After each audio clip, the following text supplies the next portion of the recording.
Having a chair and the bigger audience than we usually have at our meeting. But I'd like to call the Thursday, April 27th, 2023 meeting of the Bellingham Planning Board to order. The first item on our agenda is going to be the warrant article for Hartford Avenue. I'd like to split the reading of the warrant article up between two people. Nick, if you'd like to start with the first part. In accordance with Massachusetts General Laws, Chapter 40A, Section 5 in the Bellingham Planning Board Procedural Rules, the Planning Board will hold a public hearing on Thursday, April 27th, 2023 at 7 p.m. in the Arcan Meeting Room at 10 Mechanic Street, Bellingham, Massachusetts, 02019, to hear a proposal of a zoning text and map amendment by the Planning Board to repeal and replace 26 Hartford Avenue Adaptive Use Overlay District, HAOD. The specific purpose of the HAOD is A, to provide options for limited business operations subject to the standards designed to preserve the integrity of the abutting residential neighborhoods. B, to encourage the reuse of residential buildings by providing economic uses for buildings that may no longer function, as well as single-family residences. And C, to implement certain goals of the master plan, including encouraging economic development, protecting small-town character, and updating zoning to maintain consistency. Continuing, the proposed Hartford Avenue Adaptive Use Overlay District is located on the northern side of Hartford Avenue, heading west between Route 495 and Farm Street. The following lots are included in the Bellingham Mass online assessors GIS map database, are included in the Hartford Avenue Adaptive Use on a plan entitled Hartford Avenue Adaptive Use Overlay District dated January 13th, 2023, incorporated by reference in the zoning bylaw on file with the town clerk and the building inspector. Parcels 24 lot 3, which is 3 Farm Street, parcel 24 lot 4, which is 178 Hartford Avenue, parcel 24 lot 5, which is 182 Hartford Avenue, parcel 24 lot 6, 186 Hartford Avenue, parcel 24 lot 7, 190 Hartford Avenue, parcel 24 lot 8, 194 Hartford Avenue, parcel 24 lot 9, 198 Hartford Avenue, parcel 24 lot 9, 200, which is 202 Hartford Avenue, parcel 24 lot 9 100, which is 2 Ralston Road, lot 24 lot 9 2500, which is 210 Hartford Avenue, parcel 18 lot 81, which is 216 Hartford Avenue, parcel 18 lot 82, which is 2 Deerfield Lane, parcel 18 lot 97, which is 1 Deerfield Lane, lot 18, parcel 18 lot 98, which is 222 Hartford Avenue, parcel 18 lot 99, which is 224 Hartford Avenue. The proposed bylaw sections also provide permanent and prohibited uses, special permit site development standards, and special permit procedures, standard and criteria. The full zoning text and map amendment may be viewed at the planning office, the planning and zoning office, building inspector's office, the town clerk's office, in the municipal center, 10 Mechanic Street in Bellingham, Mass, during regular municipal center business hours. For questions, please contact the town planner at 508-657-2890.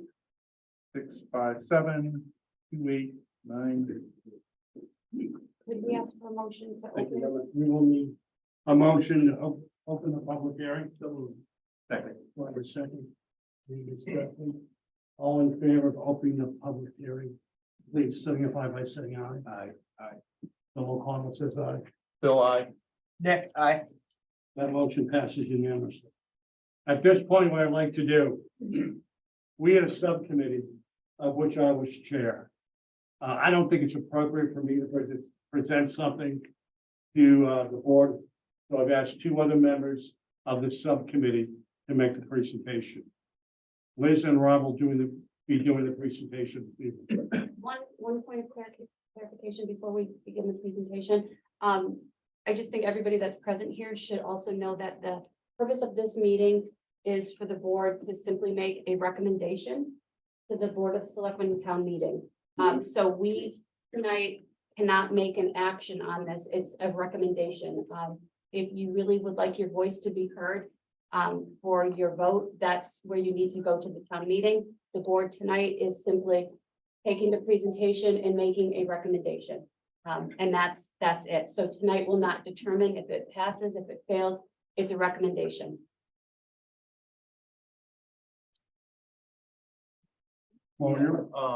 Before we start, Pam, can you allow us to share the screen?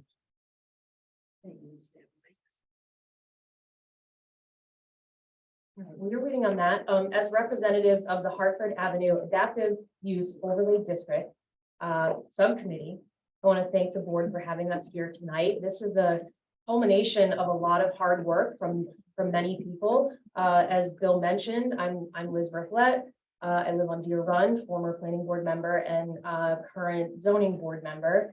And here with Rob, who's also on the subcommittee. Rob is here, alternate member on the planning board and civil engineer. So thank you all for having us. Before we dig into the details, I just want to,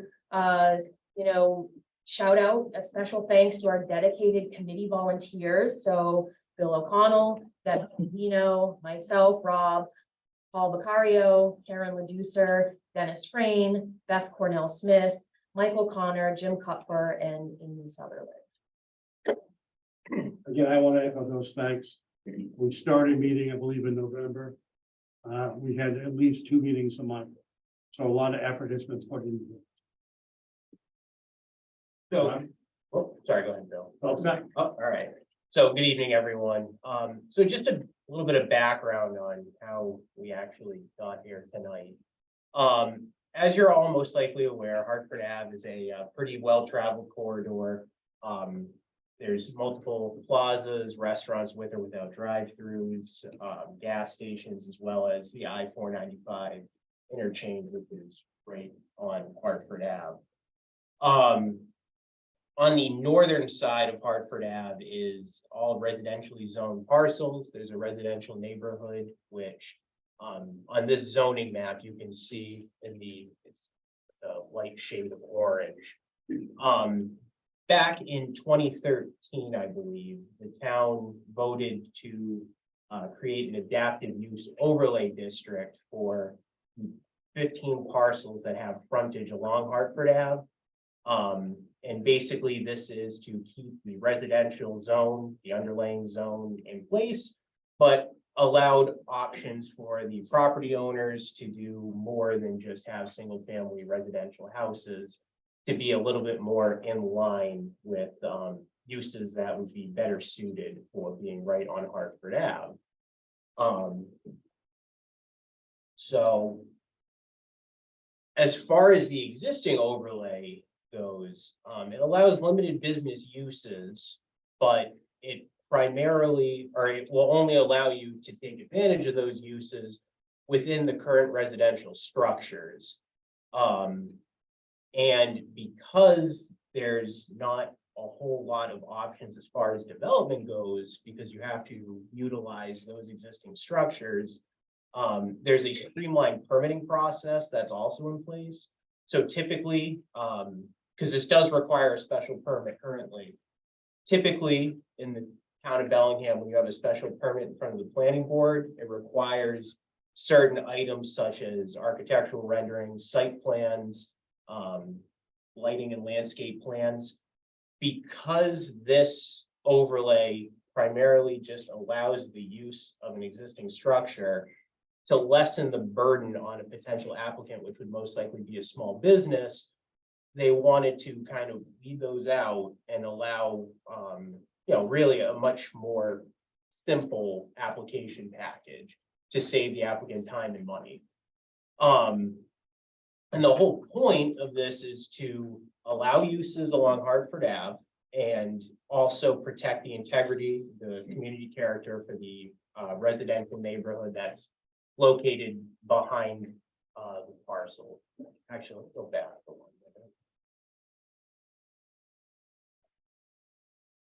minute. So just the limits of the overlay are from Farm Street, which is shown, I don't know if you can see my cursor, but this is Farm Street on the left side of the screen and goes all the way to 495 here. The green outline shows the 15 parcels that have frontage along Hartford Ave. If you can't see these two screens, there are two screens in the back of the room. That's easy And for the you to see. map right here. too. And the map is right here. That Thank you. there. Use it for something. So as far as the proposed amendments go, because the existing overlay it's rather constricting as far as allowing development. We've all seen the structures along Hartford Ave. It's tricky to utilize those structures for a business.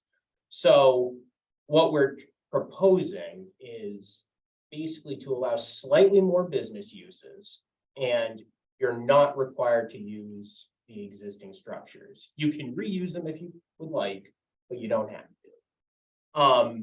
Because there's more options and it allows more development, we are getting rid of the streamlined permitting process. So this will be, you will be required to go through the regular special permit process through Bellingham Planning Board. So you will be required to do, architectural renderings, floor plans, site plans, that sort of stuff. And the main intent of this is still to preserve the character of the residential neighbors next door, but to allow some type of development that's more in line with parcels that are right next to Hartford Ave. Additionally, I know Liz will be going over the proposed allowed uses and prohibited uses, but just the overview of the uses that we're looking at, we're really trying to propose destination locations. So instead of transient traffic volumes, pulling people off during, very busy, rush hour times, we want to keep traffic moving. And so these uses are more in line with doctors' offices, professional offices, something that when you're driving by, you're not going to stop there. You're going there because you most likely have an appointment or something. So I just wanted to make that clear. So to help protect, the neighbors next door, and also to deter a lot of traffic entering these sites during peak traffic volumes. So with that, and then over to Liz. Thank you. So this section of the overlay, the proposed changes to the overlay district, we spent a significant amount of time on prohibited uses, permitted uses, and we wanted to start by looking at what currently exists as permitted uses under the overlay that was established in 2013. So we have business and professional offices, medical offices, small electronic repair, artist and design studios, handcrafted retail sales, and personal care services. And to my knowledge, no one has really taken advantage of the overlay district as it currently is and implemented any of these uses in the existing buildings that are there. So if we move to the next slide, the subcommittee, after many meetings of consultation, we even had a retail commercial real estate expert come in and talk to the group early on in the process. We have proposed a couple of changes to the permitted uses. So we've kept the 6 original uses intact as uses that would be permitted in the overlay district, and we have added 2 more. So banks, freestanding, with or without a drive-through, And then general retail, but that would exclude liquor stores and convenience stores.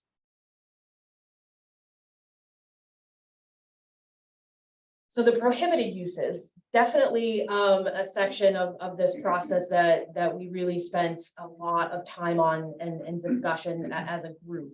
So looking at the left-hand column, you can see the existing overlay prohibits motor vehicle sales, repairs, sales of parts, gas stations, multi-port charging stations, etc.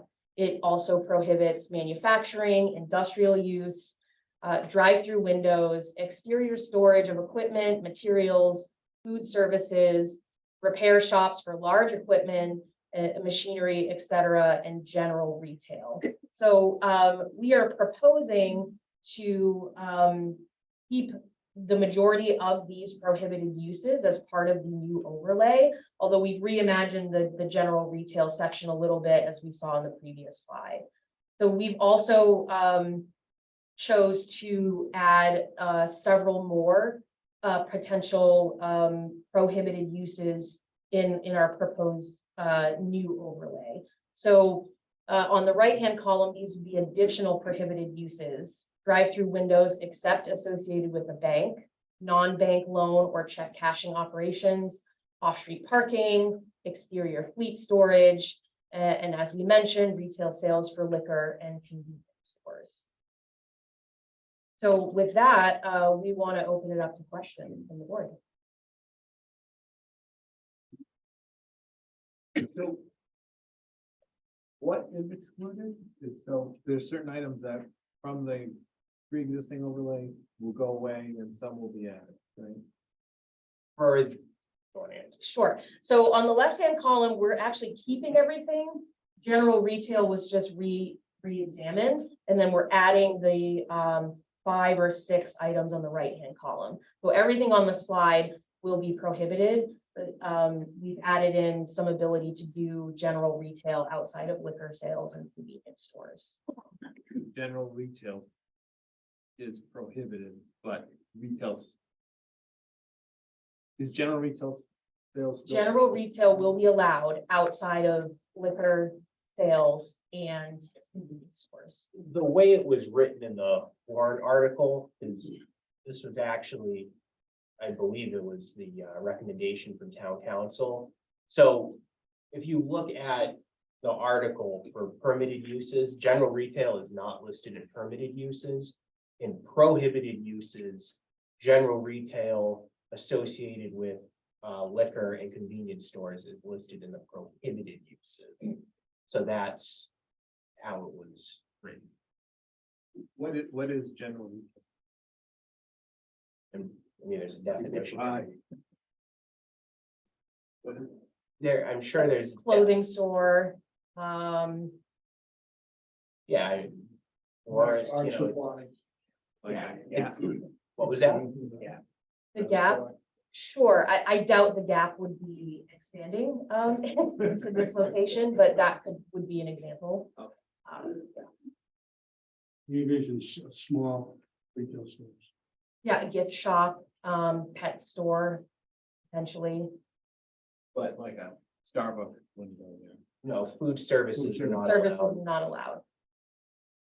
And then in terms of screening for the neighborhood in the back, I would imagine that would be part of the special permit process, but it's not required.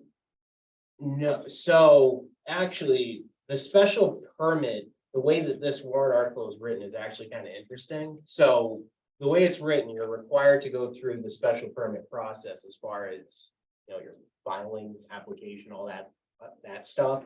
The one thing that's interesting about this is we actually created an approval criteria specific for this application. So in there, I can tell you which section it is. Don't know it off the top of my head, but that section, there's specific findings that require you to specifically design the site to make sure that any type of detriment that's caused, or you have to avoid any detriment to the residential abutters that, you know, abut that parcel. So screening could be part of it. Yeah, I know landscaping and screening is specifically listed in, because we also created site development standards, which that's in there as well. So there's a lot of red tape you gotta get through in order to really protect the integrity of that neighborhood. Because that was really what we're really trying to do here, allow development, but really protect the residential neighbors that, they live right next to it. In the special permit process, maintaining sort of the discretionary, subjective part of it all that we all know and love with special permits. Yeah, so the special permit, like the regular special permit has a pretty broad approval criteria, which could probably be looked at in the future. But because this is specific to this application for an adaptive use overlay district, yes, it is at the discretion of the planning board, but it definitely gives the planning board more teeth to figure out what can go there as far as, and making sure that the design is in line with what the planning board is thinking. The subjectivity that the planning board uses is still intact. Well, yeah, with any special permit, there is going to be some subjectivity, Yeah. but it's, like I said, the design criteria is a lot more rock solid with this specific, we really wanted to make sure that that was captured. Does that answer your question? Okay, no problem. I guess I'd like to hear from the neighbors before. Okay. I don't really have any questions, more so a statement. I think this area of town absolutely deserved attention. And I think that the subcommittee that was formed had a purpose, and they absolutely accomplished what they set out to do. So everyone that was involved should absolutely be proud of what they're presenting tonight. I'd like to hear from the residents as well. And then, of course, if you have an opinion on this matter, town meeting is where you should be. Yeah. So what I'd like to do now is open up to the public. We have a lot of people here. If we could try to avoid asking the same question multiple times, it would be greatly appreciated. Also, I want to hear from a variety of people this evening. I don't want one person to keep asking questions. I want to hear from as many people as we can with as many different questions. So if I could ask Phil and Liz to turn around so they can see the people asking the questions in the audience. I'm sorry? Yeah, I'm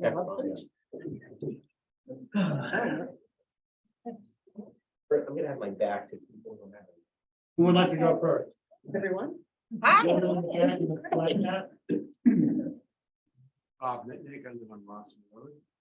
Just have a question about the general retail. It just seems like a catch-22. We can't be food service, but how about a CVS type of business? Or a Walmart type of business?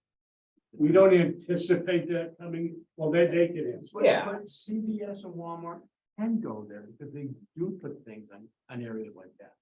So a couple things to note, which is gonna hinder any type of development like that on these lots. Number one, they're on septic, which is really gonna cause some issue. There's a lot of site constraints that I could never picture anything of that size being on these. These are half-acre parcels. Even if you combine them, there's not a lot of depth to that rear. It's very long and skinny, and I don't know of a Walmart format that's that small. There's also a gas easement Yeah, running through a few- couple of the I'm lots. sorry, I should have said Walgreens. Oh, well. Oh, Walgreens. Yeah, I mean, you know the size of those stores. I still think it's too small in general to fit a store like that unless they were doing something extremely limited. But you could get to something like that. What I'm saying, it's very general. It's not just keeping it to, no liquor stores, no convenience stores. I get that. But it just seems like something that a can of worms that can be opened at some time. Selectman Conley? If I could, my name is Michael Connor. I served on this committee. We brought up the issue of like a dollar store. And spatially, it does not fit. The best thing in town that I can compare it to might be the Charles River Bank that's across from Rapid Refill. It has the look and feel of a house because it's got a pitched roof. It's able to be long but not deep. And something like a CVS, if you look at what's in South Bellingham, there just wouldn't be enough parking on any of those lots. So that's the type of retail, when you look at like Black Hawk Pizza next to Charlie's Tire, it's a cranberry meadow that you would put a pitch roof, so you retain the residential look, but have very small stores. And to pick up on that, we're looking at buildings that will blend in with the neighborhood, colonial in nature looking. 2 to 2.5 stories high. So it blends in, it's a transition. Gentlemen, the sand race? My question is, if you guys ain't given any thoughts about traffic. It's bad enough as it is now. In order to get through down there, it's a problem. How many cars do you think are going to come to these places? How much more traffic is it going to be added to our traffic situation now? So, oh, sorry, I don't mean to cut you off, but Right now, just to go through downtown, it takes you 45 minutes to get a take from one end to the other. And the problem is traffic. And anybody be given any thoughts about what you're gonna do about the traffic? absolutely. So traffic was definitely a main talking point for the many weeks that we met for the overlay. So as part of the special permit process, the applicant is going to be required to do a full bore traffic study to figure out what is the safest place to put in a curb cut and make sure that it does fit, Mass DOT specs, town specs, all of those items. And I think the biggest thing here is the uses that we are trying to promote here are uses that when you're driving down Hartford Ave, cars aren't going to be pulling off and going into these locations a lot. It's more for uses that are destination. Right, but it's still added traffic. And as it is now, it's pretty bad. So Absolutely. when we add what you're gonna put in there, that's additional traffic. It's gonna be like, just to get through that area, and after that, it's gonna be a real problem. Can I just clarify? This overlay district is just a proposal. I understand. We're not saying that we want anything to go in there, so a developer will have to come and buy these lots, figure out what to do, so on and so forth, and the people that own them might not want to sell them. So this is just a proposed overlay change to something that wasn't working. It doesn't actually mean anything will go in there. You never know what happens. So if True. it does happen, then what? Then the citizens of Bellingham are the ones who are gonna pay for it, because won't be able to move. It's Alfred Avenue. I do think what you need to keep in mind is with a lot of the projects, there's mitigation. And through a traffic study, that whatever business may or may not go in there. There is some mitigation that we can work, but it's giving people options that live there. There are residents there that would want this option and have expressed interest in that. And so we really have to listen to both sides, because I think as a board and as just representatives of the town, we have to listen to all sides. And that's what we've been charged with. So if somebody did come in and they had to do a traffic study, just like the planning board has done in the past with all of their projects, there's lots of mitigation that we could put in place. But again, there may be nothing that will happen, but it's giving options. The possibility is there that something will happen. And But it's a controlled option, however you see it. it started out, when I moved to Bellingham 20-some years ago, we didn't even have traffic lights. Now you can go from one end to the other. 126, it's a murder just to get down the street. For me to come out of I live in Blackstone Street, and for me to come across 126, it's the traffic there, the schools are there as well. It's a problem. I understand you guys are thinking about that. But the problem is, once it happens, it's like all these other businesses which have been putting down. And how all these housing projects which have been going up. once all these people live here on all these housing, that you guys give permission to build, that's all gonna be added traffic on top of what we have now already. You know, I understand you said, well, it may happen, it may not, but, you know, I'm going with the idea, it will happen, because the way I look around here, you guys, building are everywhere. And that's the problem, you know, the people who are gonna suffer are the people that live here, because they can't get around. I think what we need to keep in mind when we look at this is you as the townspeople have created pretty much the rules that the town in these boards have to be governed by within each zone. And so the zones are created by the people, whether it's an industrial zone, whether it's a residential zone. And that's what we have to rule by. So right now, there is the overlay there. So It's been there for a while, so. it's already in place. I don't know how long that's been there, but I'm just I saying, the way understand. things are going now, everybody's moving in the suburbs. You know, businesses are coming out of the town, they all want to come to the suburbs. And we are really getting innovative with stores, with all kinds of traffic. And that's my issue there. You know, the traffic and how are we gonna do it?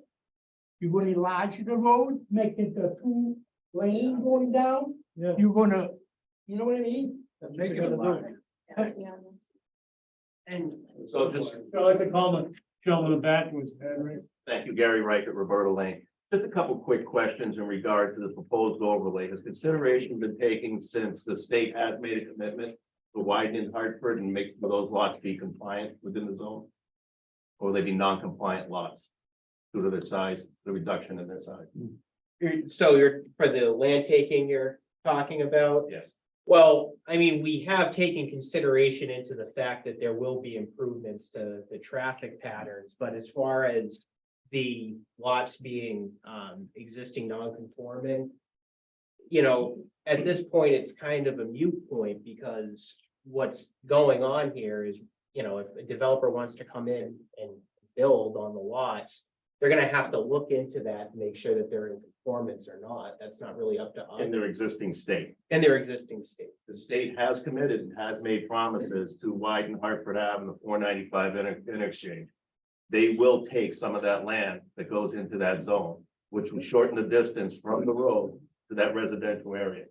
That's correct. Yeah, Has that been taken into consideration? It was discussed in our meetings. And it is two separate and distinct projects. Well, I realize they sort of dovetail off one another. Yeah. But we are looking simply at the overlay. We know the town has approved the land taking. People, I believe, have been paid. We're aware that these lots will be smaller. Some of the people who participated let us know that the lots will be smaller. And that has been taken into consideration. And also will be taken into consideration during the special permit process when someone buys these lots and wants to do something. What we're trying to do is update something we did in 2013, repeal and replace. And also, we want to give these homeowners options. So that will really lessen the impact of some of these larger retailers going in there. Correct. Okay. That's the scope. We don't anticipate large retailers coming in. If you look back at the original scope and look at the small retailers, computer repair, arts and crafts. Those are the things we're looking at. We don't know what's gonna happen, as just gentleman said, but we believe this document gives us more control and flexibility than it did in 2013. Not to be repetitive, but we are repealing and replacing something in 2013 that if you all drive on, didn't work. So we want to update something to make a transition period or area in Bellingham. Makes sense. I Thank just you. want to add one thing to that. I see a hand over here, but one thing also that I didn't mention, as I stated, you know, this is an overlay district and the underlying zone is residential. So as far as like these bigger retailers going in, we specifically required the applicants to, they're held to the residential zone requirements as far as dimensions go. So you can only go, like Bill said, 2.5 stories, because that's all that's allowed in the residential zone. And then you're also, you can't go outside of the setbacks that are what a residential house would be.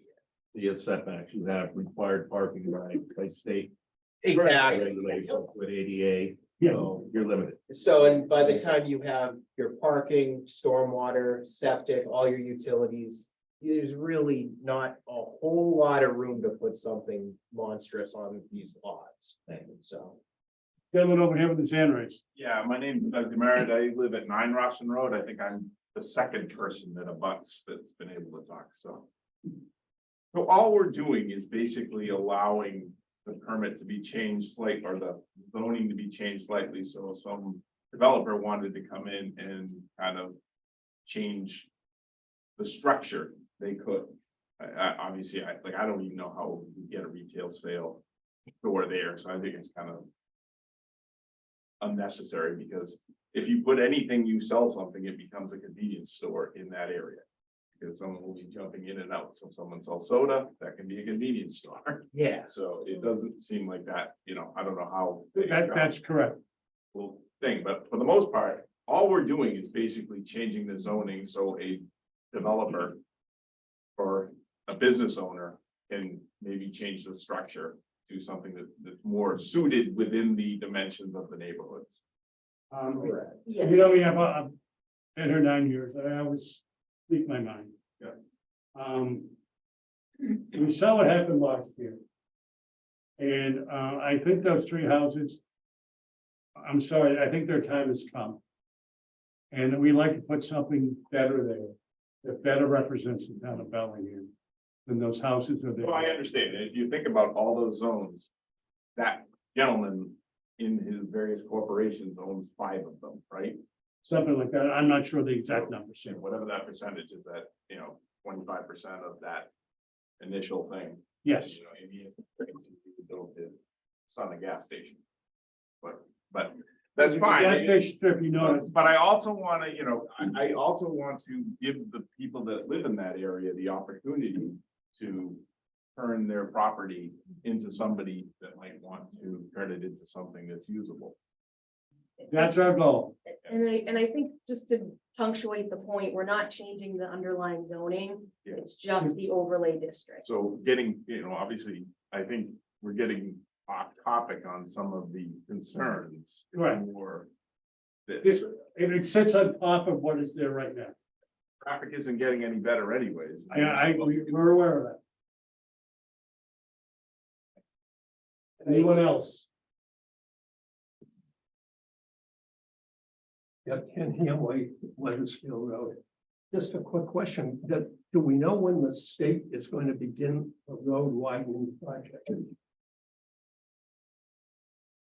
I personally do not know. We've kept it, we've been very careful to keep it separate in the state during our discussion. There are maps downstairs, we're well aware of what's gonna happen, but we do not know the specific time frame. You've gone from one administration to another. Our state rep is trying to get as much money for this project as he can, but it's separate in the state, although they sort of play off one another. We're simply looking at the overlay, and we're trying to improve what was there in 2013 and updating it 10 years ago. It will have an impact, but I don't know when that is going to happen. That's, it's a million, well, more than $1 million question. Thank you. Hi, Mr. Chair, Don Telepathy. Martinez. I have a question. So you listed liquor stores and convenience stores. And I know the town currently prohibits the sale of marijuana. My recommendation would be to add that in there because you never know in the future if the town, because this would be something that somebody could bring to town meeting warrant, wanting approval to sell marijuana in the town. So my suggestion would be somehow put that along the liquor store, even though it's not a prohibited use today, it could be a year from now, if somebody comes to town meeting and the town meeting says, yeah, let's take advantage of all the money these other towns are getting. So if you don't want those type of stores, I suggest you add that as a carve out. You use liquor and convenience stores, I would add marijuana dispensaries to that as well. Thank you. Anyone else? You're worried about traffic. That proposal is gonna cause a lot of traffic. Okay, you're gonna get a lot more. Let's not put it all- Prohibiting. We're prohibiting, Prohibiting. correct, Prohibiting. okay? And by law right now, it's only allowed, it's not allowed in Bellingham. We only allow growth, Right, yeah, prohibit And that distribution. retail. so it is prohibited. Yeah. Good. Anyone else? Can I just, one closing Sure. comment? I know, just to close this out, if nobody else has any questions or comments. You know, just looking at the overlay, just the main point of this is that I know in the 2 years that I've been on the planning board, just about every single commercial or industrial development that has come in front of us has garnered some type of feedback, usually negative, by residential abutters. And it seems like the one thing that our zoning bylaws lack is what I would consider transition zoning. So, you know, commercial to residential, it directly abuts. And what we're trying to do here is really promote a nice transition from commercial on one side of the street to residential on the opposite side, and do it in a, you know, a pro development, but also protect the integrity of the residential neighborhood the best we can. So just, you know, wanted to, One last comment I'd Explain like that. to make, and hopefully it's the last comment. To the gentleman in the front row specifically, and everyone else. You've heard us talk about special permits. As people come in and decide to develop their land, or other people sell their land and another developer comes in, I encourage all of you to participate in the process. That's what we're here for. We want to listen to what you have to say. If you go back and listen to some of the comments last year, I think that approach did not work. We're trying to repeal and replace and give people options. I'm sorry, I apologize, I forgot your name. Patrick. Patrick, I encourage you highly. If this goes forward, please come back to the meetings and please, you know, we want to hear from I'm everyone. proud of it, believe me. Great, I look forward to it. Yeah. I love the one. Any other comments before we close the public hearing? Yes, ma'am, in the back. Make a quick one. I'm one of the people that live on that road, so just wanted to give my opinion. And so I moved there 30 years ago. It was a country to me. It's changed and it's grown, and because of the 495 access, it should grow, you know, and so for me, it's not residential anymore. It's turned into a business area, and it should be a business area because of all that. And yeah, and I'm hoping with the expansion of the road that they'll help to alleviate the traffic and make it work. But for me, it's not residential anymore. It's a It business. used to be. It used to be, yes, but And I want to thank you, you were very helpful in the entire process. I can't thank you enough. So at this point, I would like to, anyone on Zoom? I'm gonna stop sharing, so. Does anyone have their hand raised on Zoom? Mr. Kohler? I don't think if there's anybody. on Okay, I don't see any hand raised. Steve Kohler speaking. I don't have any questions, but thank you for the opportunity.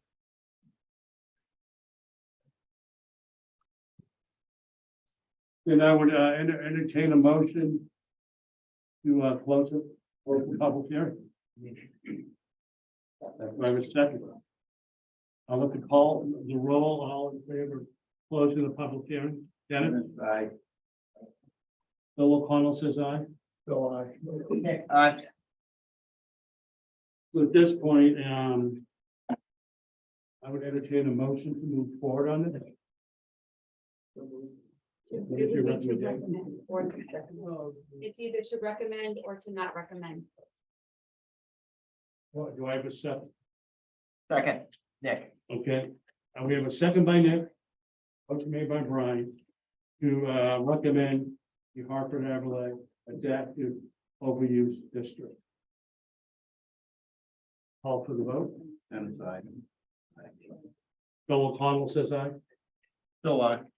Nick, aye. That motion passes unanimously. We have another item this evening on the agenda. Is there anyone who is not here for the North Street, Blackstone Street? And for everyone here, want to thank you for coming.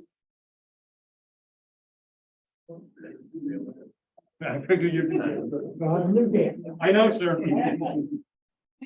I did 4 houses down. I know. Thank you all for coming. Yeah, Michael.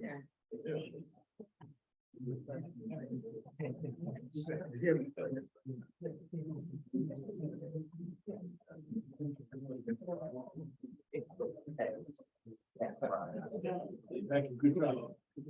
Liz, thank you.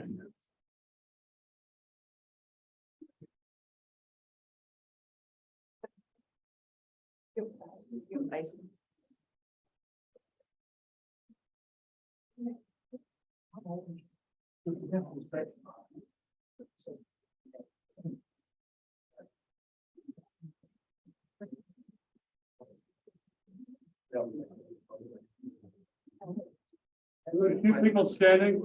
There are some more seats available now. Would you like to sit down?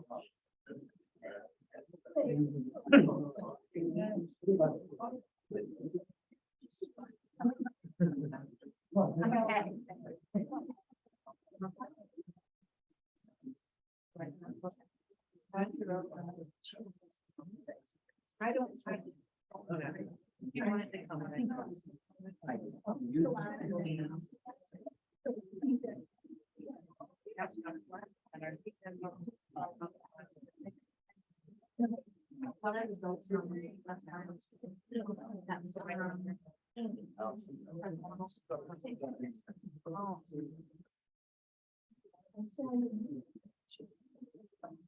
She didn't want to, she just said, I like to see who are out.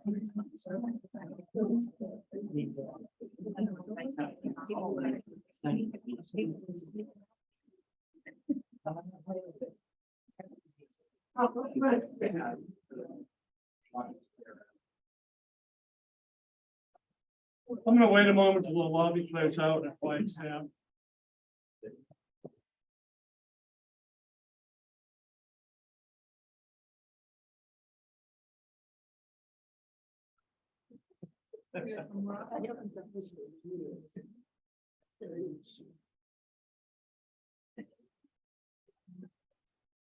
Look what's happening.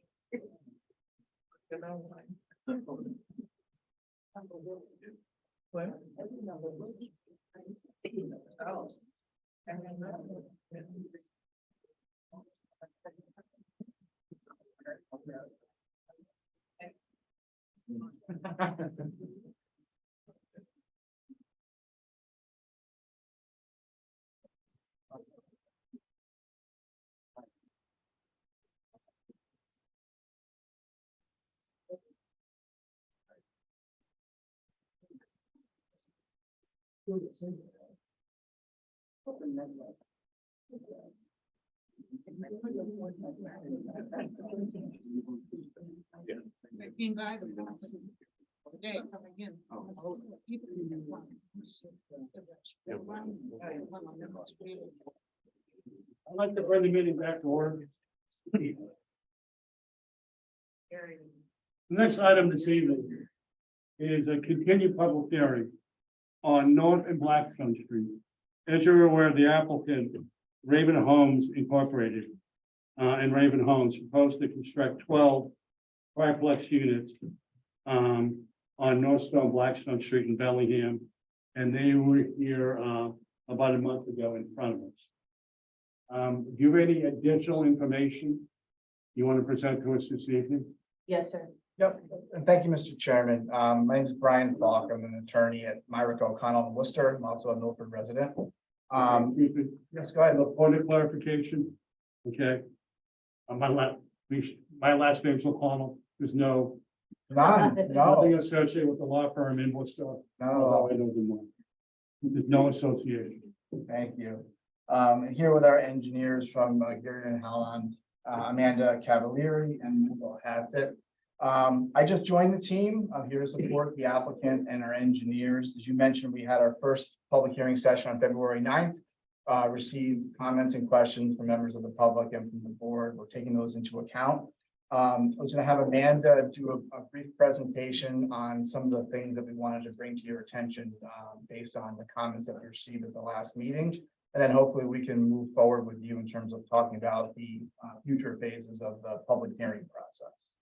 Amanda, the floor is yours. Excellent. Thank you so much. Thank you for coming.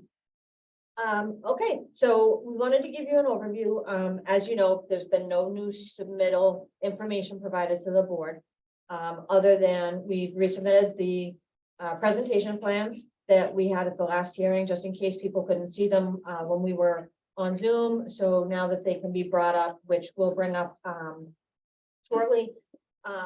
But we wanted to go over really a lot of the questions, comments, concerns that we heard at the hearing last prior to moving forward to make sure that we were able to explain to the best of our expertise how this site was, how the site came about, how we were showing development. We had a lot of comments and concerns regarding density, traffic, safety. So we wanted to address all those to the board and the residents to show that we did hear everybody, and we'll address them to the best of our ability tonight. We're going to focus mainly on density because with density comes traffic and safety. So we wanted to explain our density calculations, how we came about, and also show another visual photos are worth 1,000 words. So I don't know if we can bring up the plan that's on there. This is an overlay. Do is open it and share. Rob, I might need you up here. Where's the share? Why? You're right. I am not It's used to. open. Yeah, room to share. Oh. I see. Why'd you make it smaller? All right, there we go. All right, perfect. Yes. Thank you. Thanks, Rob. You're welcome. All right, Thank you. so this is the grand overview of the project. Since our last hearing, which was February 9th, so it was a couple months ago, we've had a site walk with Conservation Commission, which was on February 25th. We had a second Conservation Commission hearing on March 8th, and we are scheduled to be back in front of Conservation on May 10th. So that's pending how this evening goes, if we have any further changes, whether that will be continued, but that's right now the upcoming schedule. Based on the feedback from the town and the residents and the board, we mainly got comments associated with density, traffic, the shared septic system, safety. And a lot of those comments were also reflected through the townspeople comments. Some other concerns were water supply and water pressure impacts. That the development was not consistent with the neighborhood. There's no sidewalks on Blackstone and North Street. The mailboxes across the street, I believe, for one of the developments or several of the houses that are along either of those streets. But again, tonight is really going to be focused on density and the number of units that are being proposed. So when we met, or prior to this design starting in 2022, Raven Homes and Gary Hellman had a department head meeting with town personnel and kind of a preliminary session. And we had brought in a development that showed 14 3-unit buildings, each with 2 bedrooms. So we were up around 88 or so bedrooms. And we met with fire chief, board of health agent, police chief, town planner, public works. So all different department heads were involved in this hearing, or, I'm sorry, informal discussion. And going over, they voiced several concerns, which brought us to our phase of design. We had made some adjustments. We had reduced the density by 15%, which accounts for 2 of the 3 unit buildings. We also added a second egress onto North Street. We had originally had a proposed layout of a cul-de-sac that was proposed to go, so it would be a closed development with exits just out onto Blackstone Street. That was a concern of the fire department, so we eliminated that. So now we have the through, we have an access egress on both North and Blackstone Street. We had conversations with Conservation Commission on the side, with Natural Heritage as well, because of the southern, I think it's the southern box turtle that's out there. We also reduced the overall impervious coverage by removing 2 of those additional units that were originally there. And we also added visitor parking and a common mailbox location for residents to be able to get their mail at, and the safety that they're not going to be going out across the street or having multiple stops along that way. So based on the townhouse development, or based on the zoning, the townhouse development was allowed at the time when these lots were originally proposed to be developed, which is why we're in front of you now. Townhouse development was recently, a couple years ago, removed, I believe, from the bylaws. But because of the process with the approval not required plans, they were allowed to have that zoning still apply to this property. So that's why we're here with the townhouse development. In order to, the townhouse development is allowed by a special permit through the planning board. And there are minimum requirements, which is 20+ acres or more are required in order to be able to construct or a townhouse development, but it's only allowed by special permit. And under that criteria, you're limited based on bedrooms. You can only have so many bedrooms per 10,000 square feet of land area.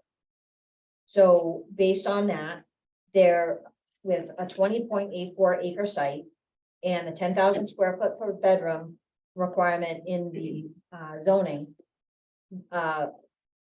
by special permit, up to 91 bedrooms would be allowed off of that 21 acre site or 20+ acre site.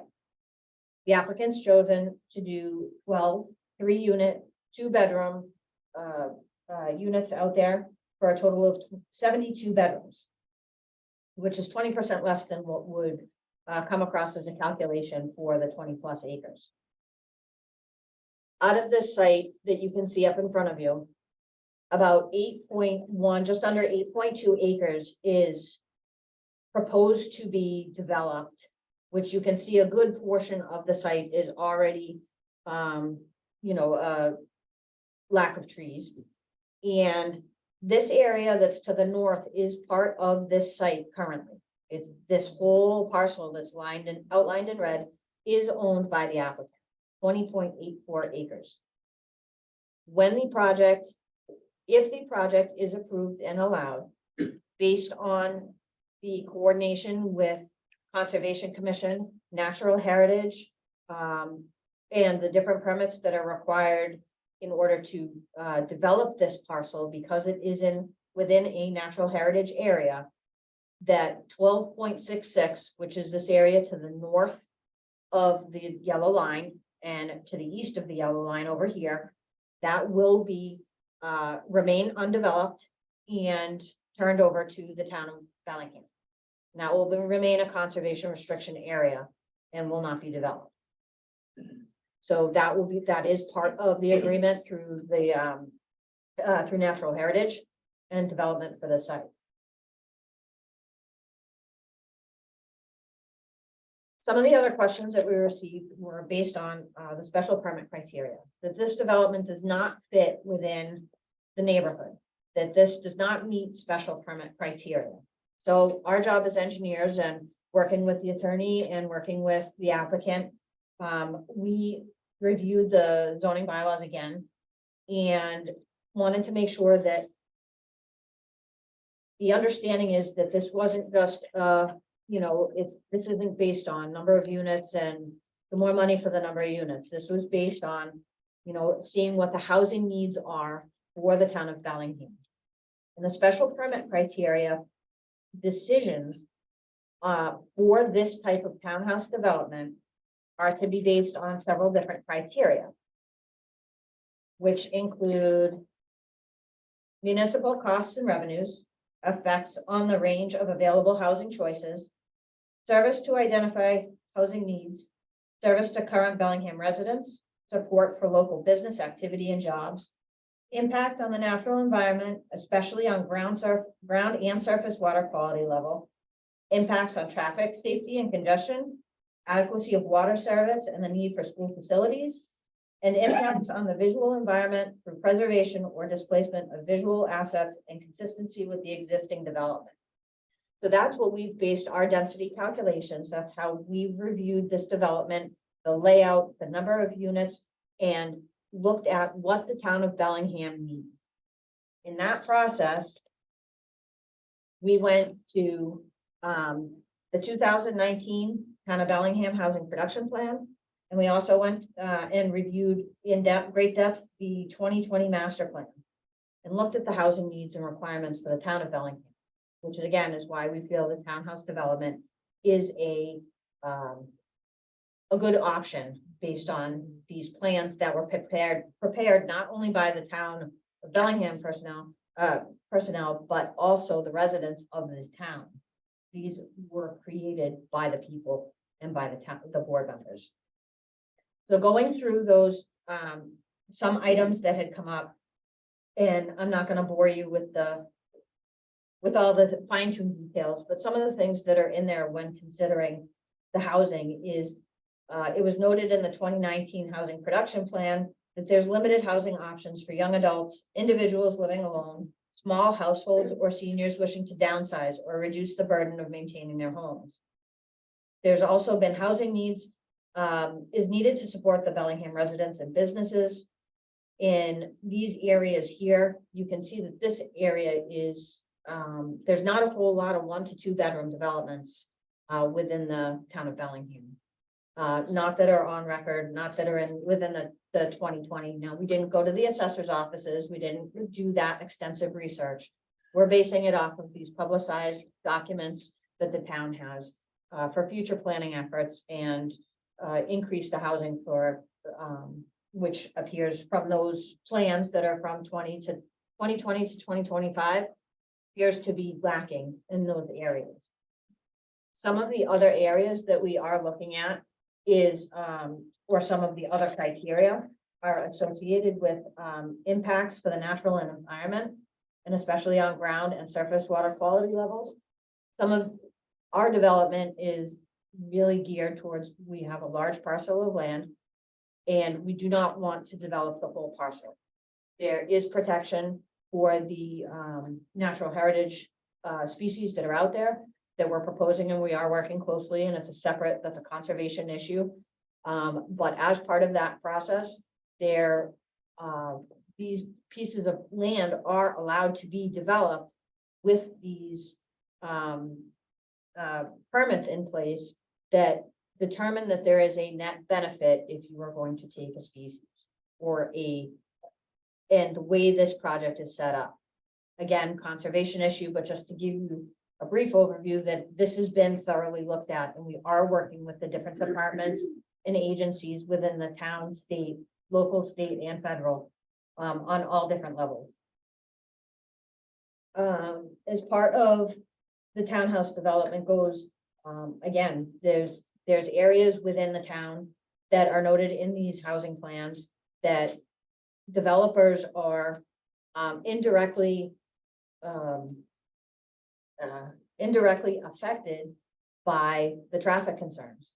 North Street and Blackstone Street are heavy arterial roadways within the town of Bellingham that need improvement, and it's noted in those housing plans that those are noted, but the developers are being penalized for any type of development on these arterial ways outside of their project site, that the traffic is definitely something that we're aware of. It's something that we're taking into consideration. We did a traffic study that has been presented, and that will be presented at a separate hearing following peer review, because we don't have our traffic engineer here this evening. So again, we're really here to focus on the density of the project, looking at the number of units, let you know how the development was designed, how it was sized. And one last thing before, I guess I turn it back over to the board, is that as far as the natural features and groundwater and water supply, the groundwater, this site has been evaluated, and there's been a stormwater management as part of the, not only Massachusetts, but also the local bylaws that we're looking and we're maintaining. We're enhancing, on-site recharge. We have detention basins that will take any of the stormwater that falls in those areas that have been developed, and it will recharge that into the same aquifer, into the same property.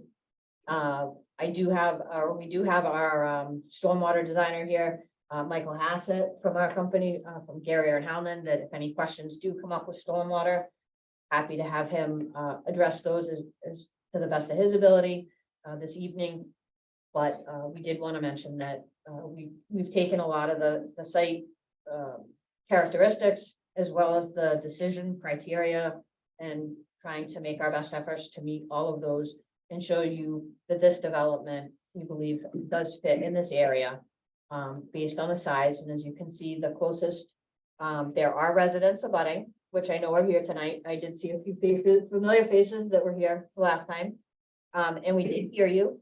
And there's additional areas that we can add, we can work with screening and making sure that those residents are protected that are the closer ones to the development. But there's 3 or 2 primary ones. If you can see where my cursor is right now, there's 2 primary ones here and here that are near our entrance.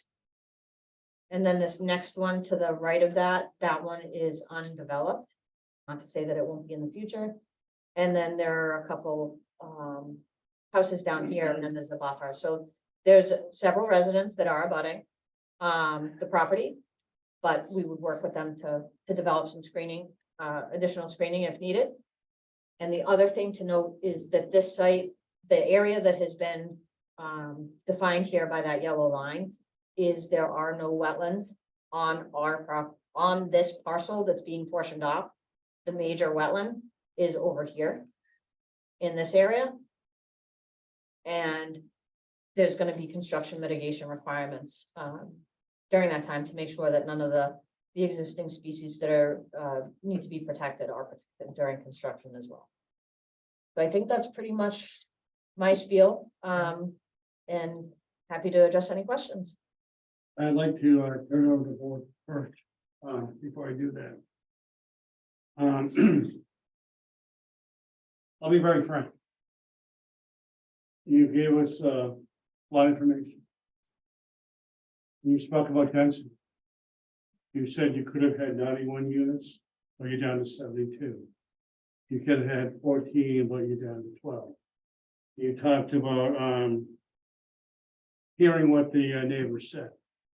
And I'm gonna get back to this, but hearing and listening are 2 different things. We all spoke about density. You haven't changed the density at all from what you presented. We asked you to. I believe every member here asked you to. The board did, okay? You also mentioned that you worked in concert with the town to develop these plans. The first time this board saw those plans, what are your very first meeting? Yes. You want to have meetings with other people. And that's fine, well and good, and that's the process. But we were not part of that, and we're not supposed to be part of that until it's presented to us public. So we did not participate in that process. I'm gonna hold off my comments to the end, because I think other members may have things to say that I would probably echo.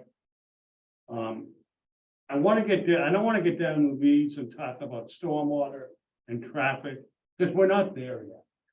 I think we're far away from doing a peer review. We could ask you to do a peer review, and it'd be a waste of your money. One thing you neglected to inform us in your presentation was you still have the right to build 4 houses.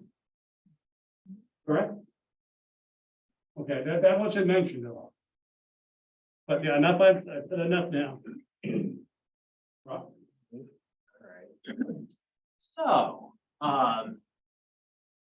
well, I will say from the last meeting, I know it pretty much stated that I believe this is gonna be an uphill battle for you folks, and I still wholeheartedly, agree with that.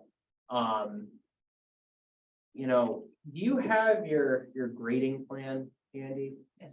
Can you pull that up for a minute and show that stormwater depression area in the back? I guess something that shows utilities.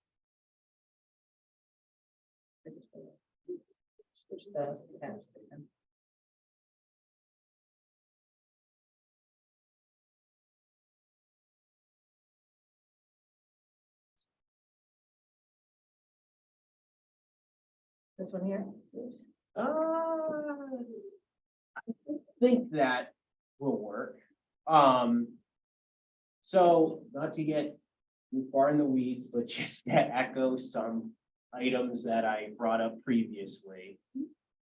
That stormwater basin that's located due north, that you're claiming it's a stormwater basin, but I believe that's a wooded area. It's a depression at this point, correct? We should schedule a site walk. We start with that. That's fine, I'll get. Yeah, there. we'll get to that later, but all right, right there. So. I got my pointer too. Yeah, here we go. That basin. Getting really nerdy here with your pointer and. The weeds. I take this very seriously. I know you do. So, we get the point. So that's wooded area. I know in your stormwater report, you're calling that an existing stormwater basin. And it looks like it primarily sits in the conservation easement. I have issues with that. I wouldn't want that to be, especially if it's in the conservation easement, to be maintained as a stormwater basin. If you want to use that for conveyance, which I agree with the way that you have it, that's fine. But if you're using that for water quality and infiltration purposes, it's not a stormwater basin. If I may, Sure. we just want to clarify, because this is something that conservation brought up also, is that this here, as far as this depression goes, existing, we just want to make sure that everybody's aware that this is managing water from the conservation restriction. Yep. And flowing onto our property. So we just wanted to make sure that people understood. There was a question during the Conservation Commission, whether it was going in the other direction, which it's not. It's capturing offsite or within the conservation restriction and filtering it around. So just so that's clear. And I agree with you, because I do believe there's a significant amount of offsite runoff going to that area, but I'm just stating that as far as taking credit for it for infiltration purposes and water quality, that my personal opinion, I don't see that happening. But for conveyance purposes, to keep stuff off from flooding your site, totally understand. I know that I also, just to echo another comment that I had issues with at the last meeting that hasn't been changed. Nothing's been changed yet. The shared septic system. Shared septic, I know we've had many issues in town with shared septic systems. My professional opinion on them, being a civil engineer, they're terrible. And I do not want to see that in really any development. So, you know, that's one item that I really, really want to raise. And then also, I guess the other item too, just as far as public safety goes, it looks like we did receive comments from the police, you know, and they do have issues with line of sight and issues with, you know, logistical challenges existing onto North Street is what they stated. I would also want to hear from fire department because you have this, it's clustered. That is in significant, there's not a lot of significant separation between these units.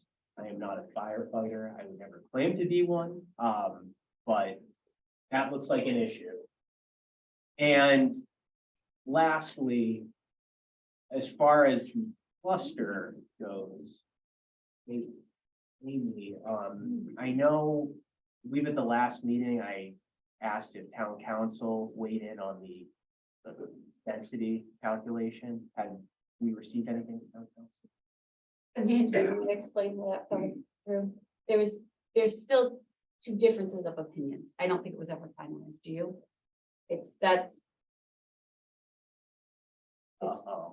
So that's gonna have to be something that will probably have to be resolved during a peer review. Let me just say this.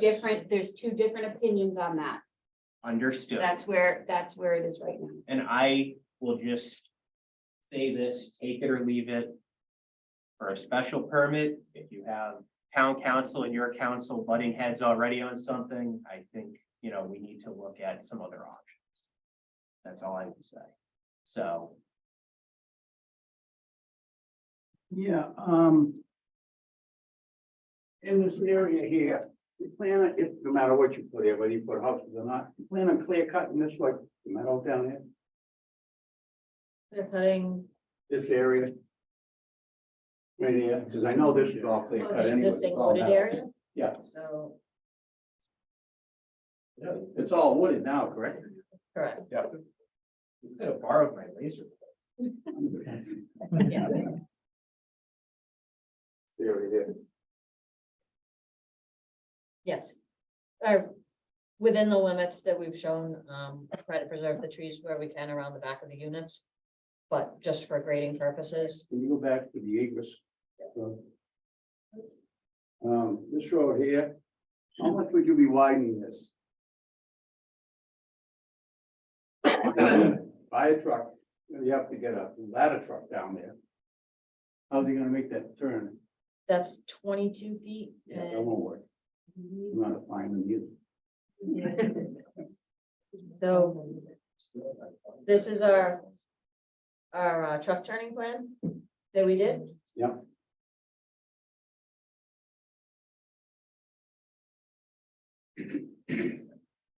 Did you receive the template from the fire department in Bellingham? I believe we have the, I believe we did, and during peer review, we can verify that. And, Okay. if we need to rerun it with the ladder truck, then we'll do that. this is the Bellingham fire truck, yes. Oh, all right. There you go. That sight line there, I visited probably a dozen times already. I was scared just visiting it. I can't see anybody backed up here trying to come into here and stop. They're gonna queue all the way up over the hill. No one's gonna see nothing. I would recommend, just to throw this out, no matter what you build here, whether it's houses or whatever we come down at the end. Maybe doing a large turnaround down here. Leave this just for emergency access for the lockbox for the fire department, police department. Do a mega turnaround right here.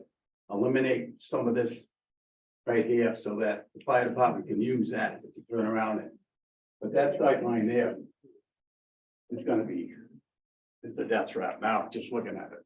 And if I may, our initial meeting with town staff, we had originally proposed that and, our feedback from the fire department, what they preferred to have access out onto. Well, I'd leave the access for them. But emergency only. Emergency Yeah, only. understood. We've done that before. Okay. I would suggest, we'll come back to it a couple times. You look at the process this planning board went through with the applicant and the neighbors for Bungay Brook. I think we approved that a year ago. And Amy can provide you that. Does you have anything else? I have a. Just to echo what Bill said previously, I think sort of as a threshold matter, I think that the applicant would want to address before proceeding too far along in this process is the impact of this development in terms of the number of units and the kind, size of the unit, development as on the existing neighborhood. And I think that's a threshold question. And that you might want to consider that before we proceed too far along. And because I think that is something that we've all expressed concerns. I know the neighbors have expressed concerns about that. And with regard to housing need and the selection of housing, I would suggest to you that the 2019 housing plan production, whatever that is, states a need, but the town also decided to not allow this kind of development several years ago as well. So the town has collectively said, you know, we have enough of these townhouses. We would like other kinds of development. So I understand that you froze your zoning, and I understand that process, but as a threshold matter, I have significant concerns about how this fits into the. And I think if we get too far afield, that it's probably a good idea to see if there's something we can do about that. And if I may respond?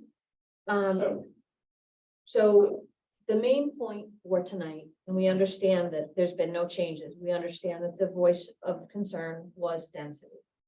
During the last hearing, we didn't get, I guess, a good feel of exactly how many units is too much. Or we have 12. Again, we understand that people are laughing and everything, No, but we're a no, developer. I just want to make sure I that, understand. but we want to work with the town. Which is why we're here tonight, which is why we didn't change it, because we wanted to be able to explain further based on the feedback on how we came up with our calculations, how the site was laid out, and be able to, I guess, convey our side of how it was, the density was selected and how the site was laid out. What we would like, based on our discussions this evening, we plan on putting a lot of that stuff. We do have a draft memo, but we did want to come in and be able to speak without having any preconceived kind of discussions already in mind. But we wanted to work with the board and figure out what is a density that's something that the townspeople and the residents and somebody would be would believe would fit in that area. And then I guess having the validation behind it on how those number of units was selected. Because I know the criteria that we utilized was based on how the production plans and the zoning and everything. So that's the way we laid it out. But we want to find out what number of units would be acceptable. So does that make sense? It does. And I appreciate your calculation. And I know you didn't want to change things. But you didn't listen to what this board said and what the neighbors said. I know you told us how you worked into your calculation and you made it smaller. At our last meeting, every one of the board members said it was too large. It's not our job to tell you how many units. You need to listen to the neighbors and come back to us. And I'll get to that process in a minute. But I wanted you to know it. Bill? Yeah, there was a lot of information that was given during that first meeting. In fact, you made an argument about why tonight, about listening to a lot of the people that are here again tonight. But I didn't see, I don't see changes being proposed and, the items that you're going to do. You made a good argument about why not to approve a special permit, to be honest with you, with all the discussion that you said, we listened to this, and this. Those were to me, that wasn't an argument for a special permit approval, that was an argument against it. I'll say it that way.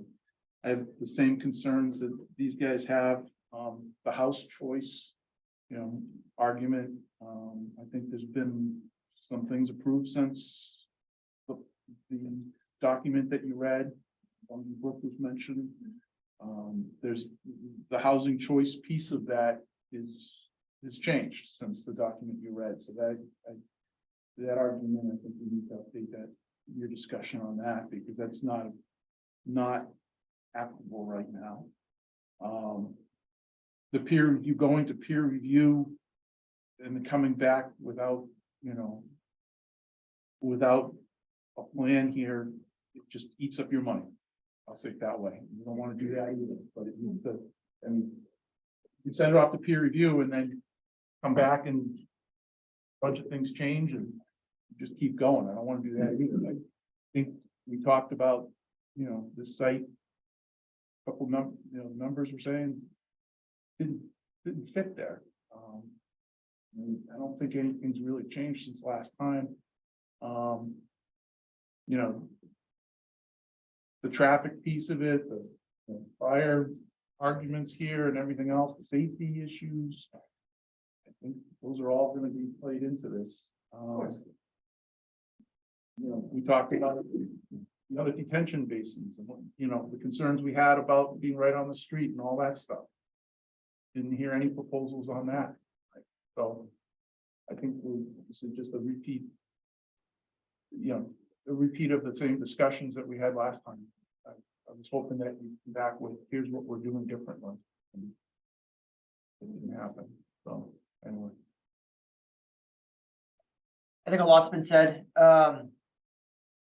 There's residents here, and I think that this is a group that plans to be here throughout most of this process. Probably 30 or 40 people here. It takes a lot to come. 7, 8 o'clock at night, it's a school night. So for everybody to be here, they're expecting to see changes or, something proposed that will work with them. Something should have been done tonight. So the next time that you guys are here, I think that we should absolutely have a better discussion. Okay. If I may, Mr. Chair. Certainly, sir. If you're gonna turn to the public, just wanted to address one item with the board. Yeah. So, we're hoping we're gonna get this sent to peer review at some point, obviously. Of course. What I'm hearing from the board is you want us to come back with modified plans first. Well, And then rather than have the plan changes be informed by the peer review. That's how we were looking at it, where we're comfortable that we meet the criteria in the bylaw. I understand there's differences of opinion about that right now. From our perspective, we look at the criteria and we're comfortable that what we put forward meets it. We have a traffic impact analysis. And so our thought is have the peer review done, and based on the comments from the town's professional staff, that would inform changes. So the town's engineers would speak with Gary and Howland as part of that review. We'll make changes based upon that professional input. That's the order that we were thinking of it. But what I'm hearing from the board is you would prefer to see. Let me Good. typically stop you, okay? And I apologize that you were not here for the first meeting. And I may be rather blunt, okay? I think the tenor changed during your presentation on how you got to the density. You were able to read off statistics on why you should do it. And your statistics may be very valid.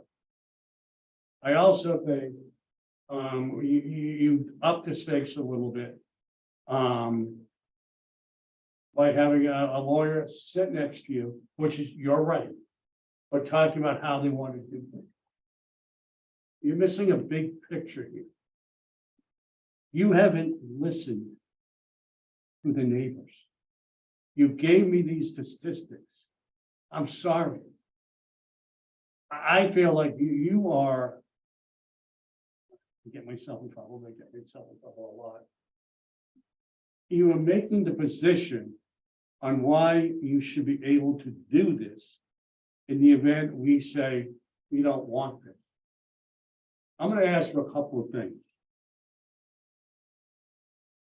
What's the decision deadline? We have July 13th. Okay. I think that's fine for them. I mentioned Bungay Brook. You also heard us mention, Amy, how many pieces of housing are we bringing online over the next couple of years? Several hundred Probably about between probably 1,500 units. units, okay, with rental and housing. So the numbers you go back and you were citing are now outdated. This is what I like to do. And I'm going back to Bungay Brook. I would request that you find a venue, a public venue in town, possibly the library, to sit down and meet with the neighbors and provide a forum beyond this, so you can generate a discussion.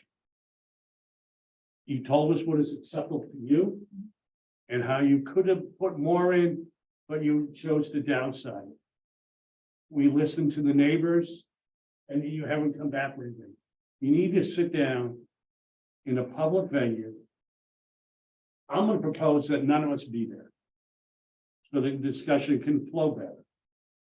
And generate a discussion with the neighbors. Listen to them. Hear them. Have a discussion go on what is acceptable. We realize that you're reserving your opportunity. A lot of comments were made the last meeting, and I can see some of the people still here about trying to maximize the density to make money. You also heard us talk about the character of the neighborhood. That hasn't changed.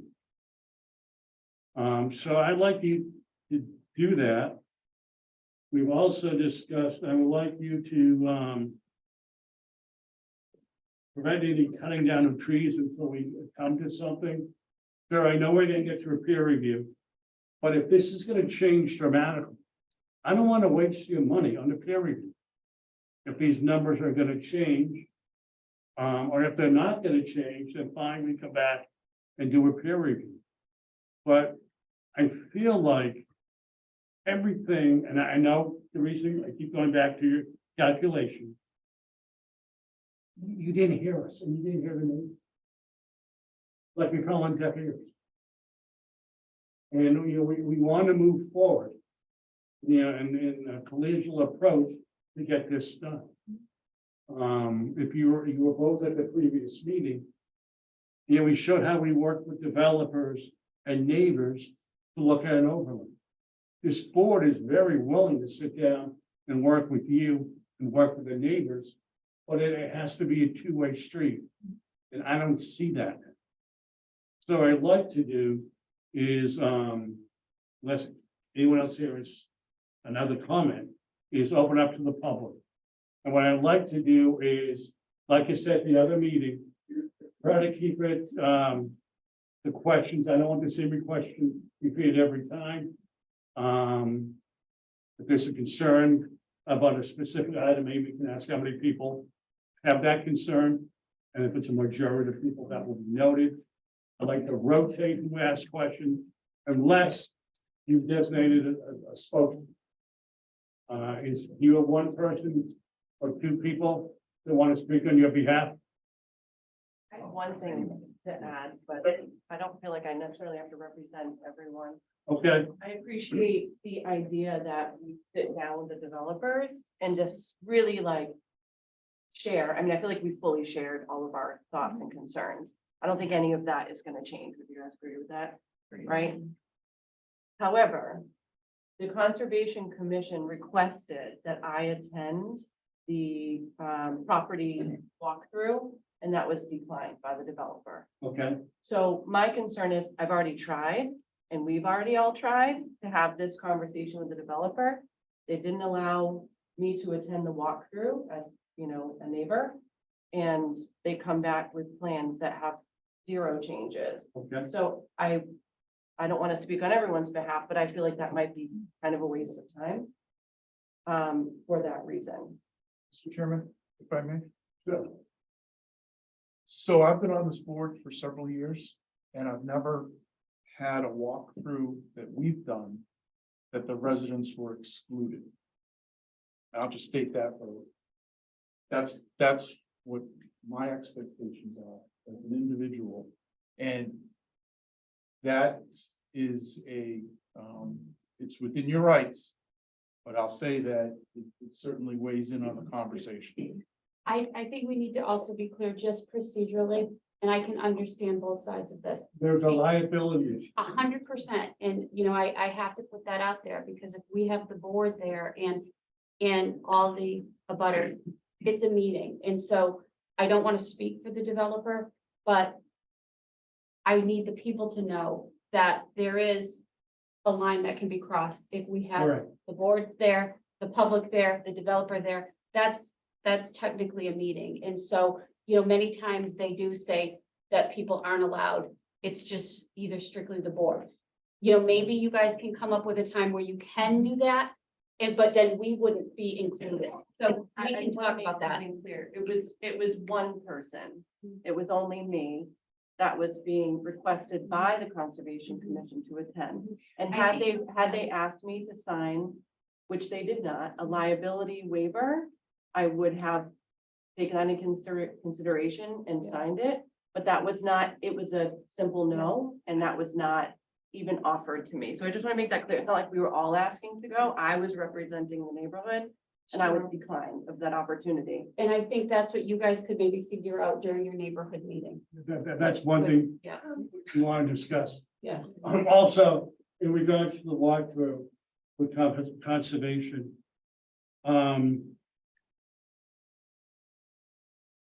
And I think I anticipate doing 2 separate and distinct walkthroughs. One with planning board, will be conservation. Conservation, though, there's stuff better than I do. So that's why we do separate and distinct walkthroughs. So I'd just like to make that clear. I think that's something you can work out, hopefully, an off-site meeting in a public venue. I'd like to go back, the gentleman in the glasses and the Bob Dunn, 38 Stephen Road. I just have, at one point, it's 2 parts. The density issue was addressed last time. I didn't learn anything new today. They went through the 20%. Bill might have been on the call, somebody was on the call. They asked like, hey, is it the 8 acres or is it the 20 acres that counts for the density? So I learned nothing new about that today, Okay, right? And I think that's telling. And I still have the question, is it the 8 acres? Because the reason 20 acres can handle that many houses is because it's spread across 20 acres as opposed to being spread across 8 acres. Right? Like if I had 1 acre, can I put 92 units on there?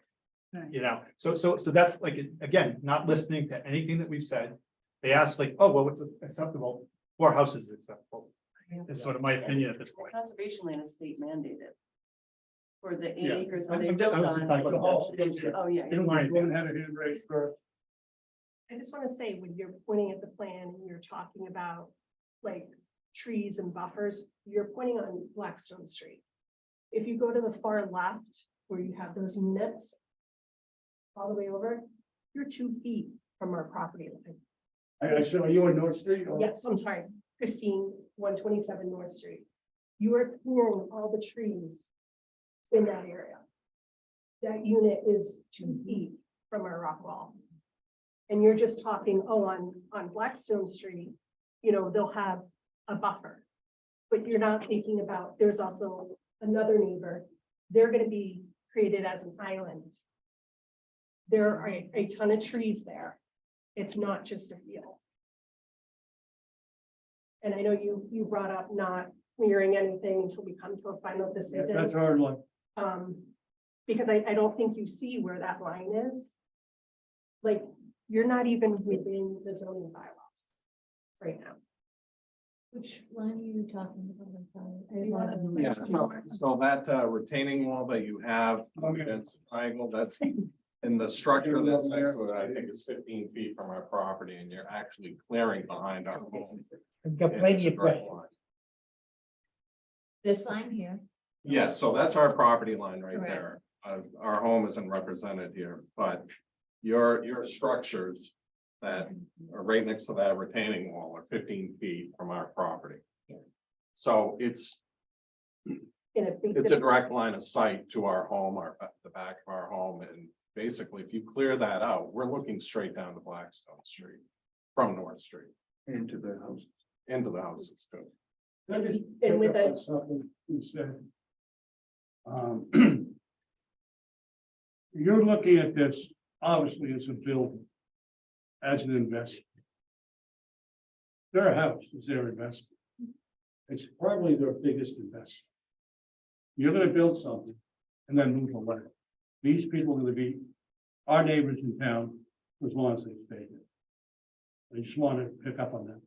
Gentleman in the back. Gary Wright. Who was staying at the previous meeting. Gary Wright at Roberta Lane, I'm not gonna talk about density and the calculations and how it was derived. But I do want to ask a question based on what was just said earlier in that catch basin that's gonna be receiving water from the wetlands. Catch basin? Yeah, there was, Stormwater. stormwater. You're gonna be receiving water from the wetlands and dispersing it over your property. Is that a statement that was made? You're speaking of the one that was in the northwest corner? Yeah. No, so the wetlands are on the opposite side of the property, all the way northeast side. on the east side. So what happens is that there's runoff that flows from the northwest onto our property. Currently, in the middle of that field of an existing depression. And that's modeled in our stormwater, but essentially the water goes there and settles into the ground. And any excess would overflow onto Blackstone Street. And so the goal of that drainage structure in the northwest corner is to intercept that runoff. And route it to one of the new proposed ponds, that the green oval shaped one that she's moving her mouse to. For detention, infiltration, and sediment removal treatment. So, to finish my question, on that retention next to the wetland. Where would that be going? Into the wetlands? Is it overflow to the wetland? There will be an emergency overflow for storms greater than the 100-year storm. But under general operating conditions, it should not overflow. So my Except next, for an exceedingly large storm. so to complete my question after that clarification, is that the upflow to the Charles River watershed right there? I would have to get back to you on that. I'm not. Can we get verification on that? I know there's Conservation Committee representatives here as well, because they think that that would have a major impact to allowing that. Absolutely, we can look into that. I would point out that through the peer review process, this design would be evaluated for compliance with all state, local, and federal stormwater requirements, which require certain treatment thresholds, sediment removal, groundwater recharge, all of those things would be addressed and reviewed by an independent third-party engineer for compliance with all applicable requirements. Even with the Charles watershed. Yes. That would be part of the peer review process. Thank you. They would pay for that, and we would choose everything. Thank you. Gentleman in the front row. The other problem is also, the fire. We talk about, the density in the apartment. There's only one fire hydrant on Blackstone Street. There's only one. That happens to me on my property, at the end of the road. Okay? So, it's gonna be a problem for the fire to help you guys out there, because once you guys started there, that's all, that area is gone. You don't have enough fire hydrants just to take care of it. There's only one fire hydrant on Blackstone Street, and that's mine. Okay, well, it is mine, it's right there. It's my car, but anyways, and that's one problem. My other problem is, what's gonna happen to the property value? Once you guys put it in, all the money that we have spent for to keep up our homes and to make them better so we can get some in return when we sell it. This is gonna bring everything down. Right. This isn't gonna help us. This is gonna deter from people to come in to buy their houses, first of all. So how in God's name you can say you are helping the people? You're not. You're really, it's a mistake because of the fact we all here, we've all put in money in our homes. We've been there for many years. You know, I live on 228 Blackstone, in fact, not too far from all this bull, you know, and that's the problem. Are you gonna reimburse us for the value of our homes that it's gonna go down when after you build this? Well, is somebody going to do that? Right now, one neighbor just sold his house for $640,000. My house is valued by the town at $500,000. When you put that in, my house is gonna be valued at $200,000, and I'm gonna beg the seller because of this. That isn't fair. You're putting something in somewhere that doesn't fit. That stuff doesn't fit where you wanna put it. You know what I mean? This is a residential area where all these people have been there for years. You know, it's not, listen, you gotta find another place, you'd be better off. I'm telling you, because that's ridiculous. You know, are you guys prepared to pay everybody off on the value of their home? Don't use paying people off. I don't, except the board, except the board. Okay, do you understand what I'm saying? I'm sure as soon as you put those things in there, you know, our house value is gonna deteriorate. There's no question about it, you know? And so what do? We come to you and say, hey, listen, I could have sold my house at 600, I can only get 300,000. Now what? Who's gonna take the loss, me or you? Sure. That's, We're here, I have good news and bad news for you, okay? I got bad news for me too. Good news, bad news is they have the opportunity to put 4 houses in here. Right, no, 4 houses. They also, yeah, we're working. Right, I agree with that. You're probably gonna keep your fire hydrant. Your fire hydrant. There'll be others brought in. I'm gonna sue the fire department. There'll be others brought in.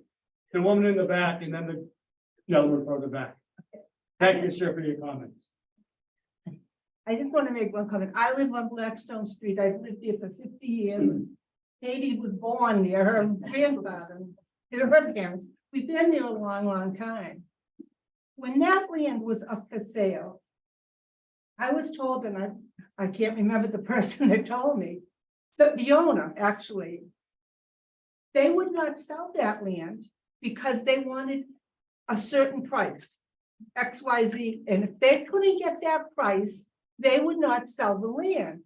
But each time a builder came to wanted the land, the town would not approve these kinds of, they would have to build so many units in order to be profitable. So right now you're talking about one homeowner and one business. And at the cost and the price that all of us here are gonna pay because our whole neighborhood's gonna be changed.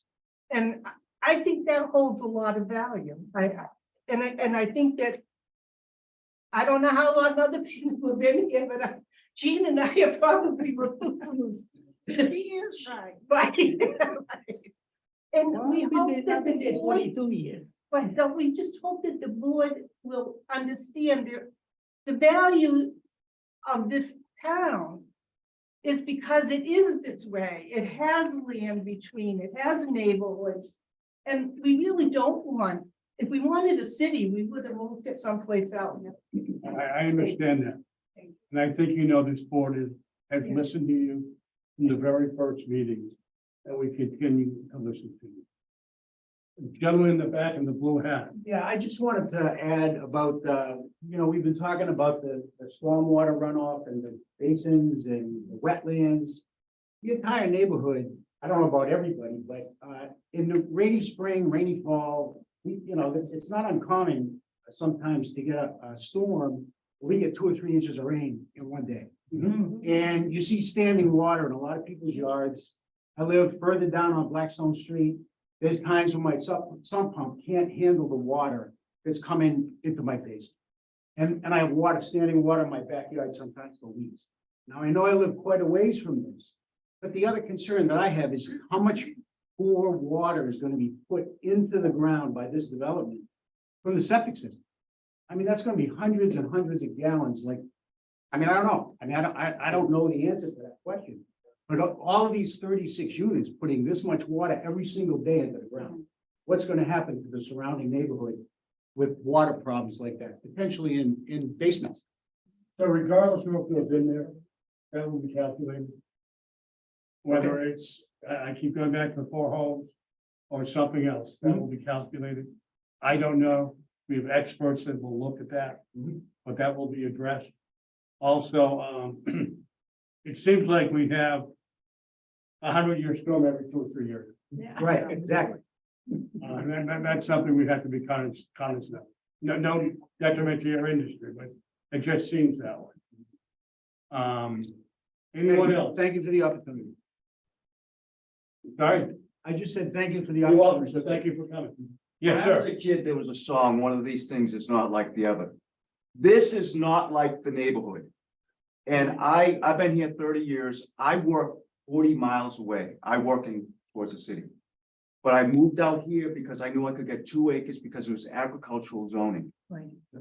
And if you look where we saw the picture up above and looking down, you see all of these houses and all of these neighbors who all have stories of their kids growing up. You have these beautiful woods, which I saw 6 deer in that field just the other day. And then you have 36 homes. I have my 1 home on 2 acres. You're putting 36 on it. And it doesn't work. And I can tell you, and I think I can talk to the neighbors, we will be here every single time you show up. Because we're not going to go easily on this one. You should put in the houses so that it's just like the rest of the neighborhood. It doesn't work for any of us. It's not why we bought the land. It's not why we live in Bellingham. And that doesn't work in a neighborhood.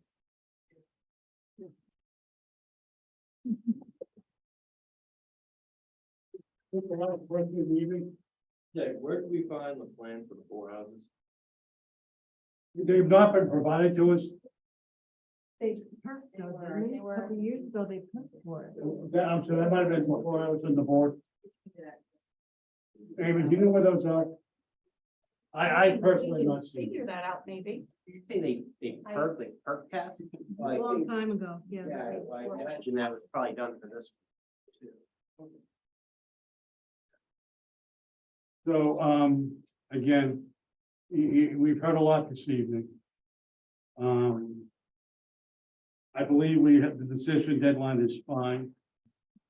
I really highly encourage you to sit down in the venue and listen to the neighbors and not proceed with any cutting of trees until we find some, find common ground from the time. Can I just ask a qualifying question? The decision that you said was July 13th, that decision needs to be made on approving or not approving the special permit, is that correct? It's giving them the chance that they don't have to make a decision until that's an extension of that decision for them to make. If we need to extend that, we We can can extend extend that. it if we I understand, okay, thank you. I don't want to artificially extend it, but we can look in June Mhm. and extend it if we have to. Just to pick up on your question, we're happy to consider whatever proposal you want to put before us. And we can proceed with the peer review as we would like. You have the benefit of our preliminary thoughts.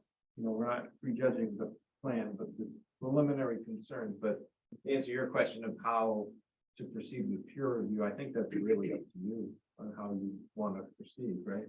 It is. Well, what you're trying to say if you want. Understood. What I would ask, first of all, is when the next meeting that you have, so we can know when that's gonna be. We're gonna bring this back to the client who's listening in also, in terms of what our next steps will be internally. We have a sense of when the next meeting is gonna be, and then we can talk offline with staff about peer review options, if that's the direction we're gonna go, or if we're gonna go in, another direction in terms of what the board is talking about in terms of having a community meeting first and then coming back to the board after that. I would like you to come, to the board after the community meeting.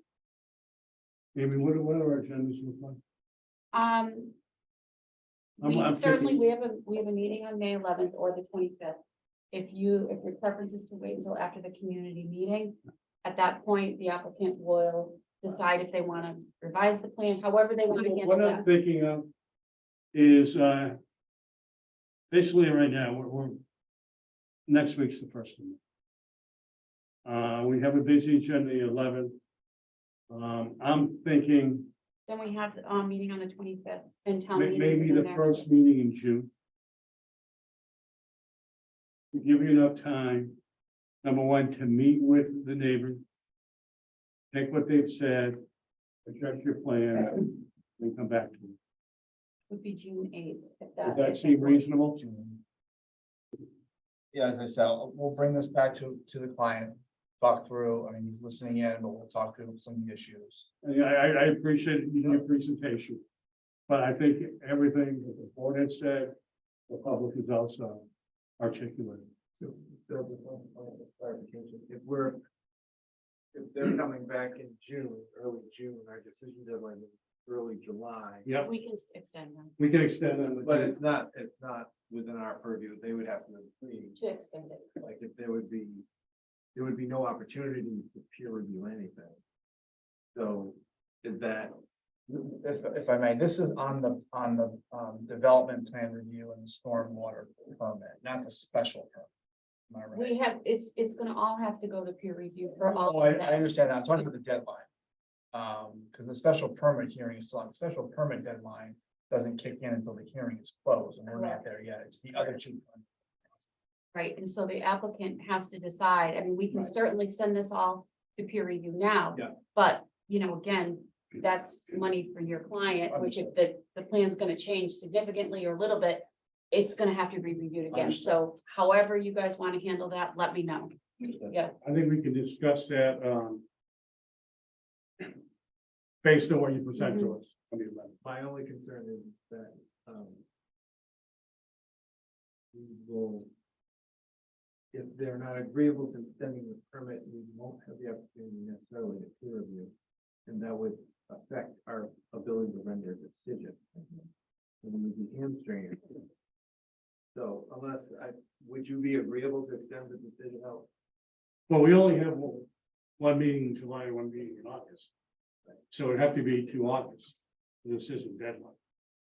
This is, we're coming back on June 8th, and what we come back to with June 8th, we can make a decision from there, I think. As do I. But it's not, it leaves the town with their pants down in terms of getting it peer reviewed in time for a decision deadline. And we don't have any other meetings until the day we have to render a decision. We're leaving the town exposed. So that's my concern. We have two meetings in June, correct? right, correct. So if they decide they wanna send it to peer review, June 8th, we can send it then. And the peer review would, I understand that there's already disagreements about cost and scope Right, right, and all of that. right, Could continue, and then we have to deal with the peer review schedule and have it all back in time in advance of the meeting that we have to render a decision. Are you suggesting that we ask for extension of time? I think so. I think that's the appropriate thing, Okay, but. you wanna make a motion? Like, we No, can't do it. We can't do They it. have to ask. It's not our choice. I just don't want to lose the town with the pants down. But I think that could happen. I understand. Without direction from the client, I can't really offer that right now. I understand, and I appreciate If that. there's a way we could have the board, pick a date and I can work with staff offline once I have confirmation. Client, we'd have a vote of the board in terms of what the board would want to see the extension to.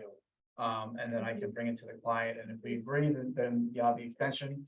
And if we don't, we're gonna be coming back on the 8th anyway to talk. What's the meeting in August?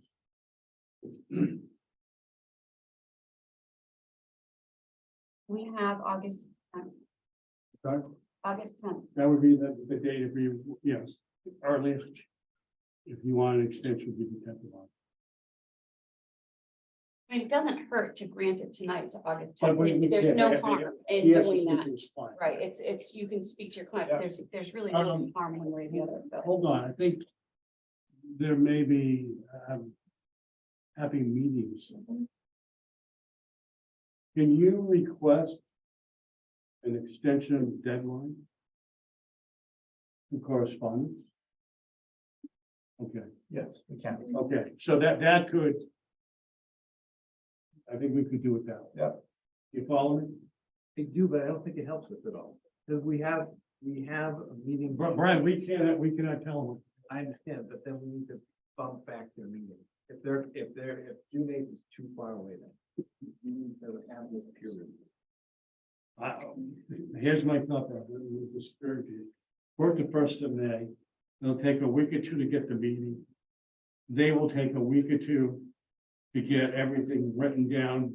They need to present it to us a week before our meeting. So we're pretty tight.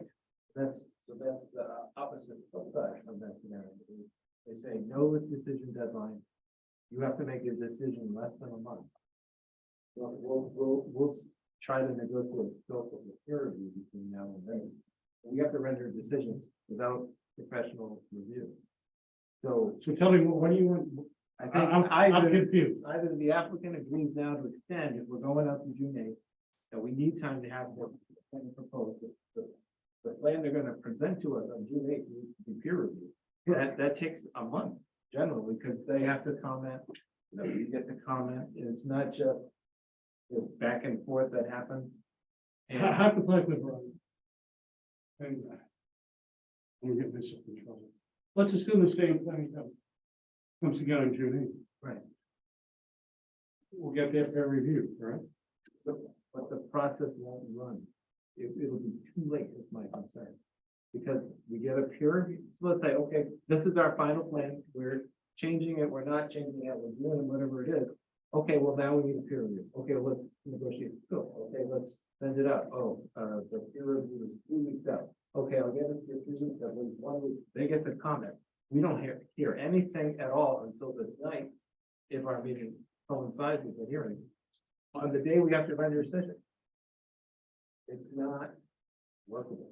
It's to protect the town, in my opinion. I could be very wrong, but it's leaving the town exposed because we get to deny a project without any peer review.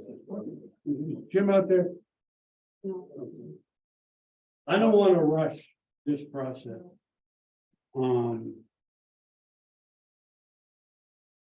So the second meeting in May, I think that's gonna be too quick. You know. Will you know? I'm sorry, what do you propose? Will you have an answer from your client by next meeting as to whether they'll extend? By next meeting, May 11th?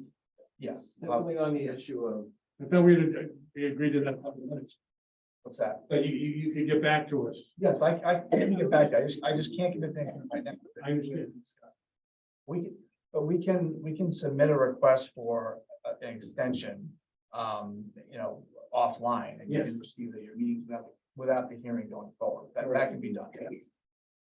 And keep in mind, his client is also in jeopardy because if he doesn't extend it, then you do have to make a decision based on the criteria, which if he hasn't met the criteria, then you render the decision based on that. So there's a lot of, I mean, it's up to your client, however way he wants to go with it.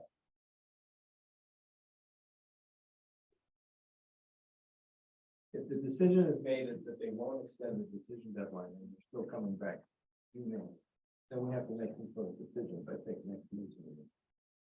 Because we're just getting ourselves into that. What I'm saying is it's a thing, right?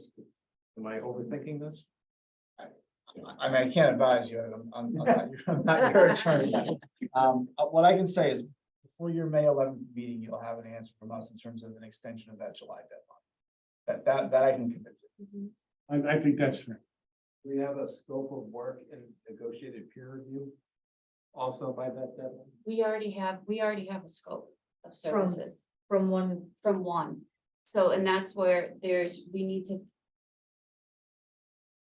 to figure out and come to some kind of agreement because of the pricing. So we'll figure that out. So what I suggest is we table this discussion for the next meeting. So we can figure this out. And maybe I'm overthinking it, but I don't think I am. I think that we're gonna be found, we're gonna find ourselves in positions to either approve or deny an application without the benefit of peer review. Could be wrong. But I really understand. Can I ask another, clarifying question? We haven't closed the public hearing. Oh, no. No. The peer I just review wanna- process, because I've obviously never been a part of this, does that include traffic and safety? It will. So my concern is being a public school teacher, we all know what happens when school year ends. Traffic quiets down greatly. So if that peer review, I would like to request on behalf of the residents that peer review, safety and traffic be done during a school day, during high traffic hours in the morning and or the evening. Sorry, they did it in August though, but a peer review, shouldn't that require an accurate traffic study? Our peer reviewer would look at that and adjust it for seasonal traffic anomalies. So that. So there's not another study on that. Okay. All right, I just want to make sure it's done during proper time. And that's something you can mention when we. I'm not saying yes or no. But your point is valid. Yes, the peer review, our peer review will look at it. But if that's a concern.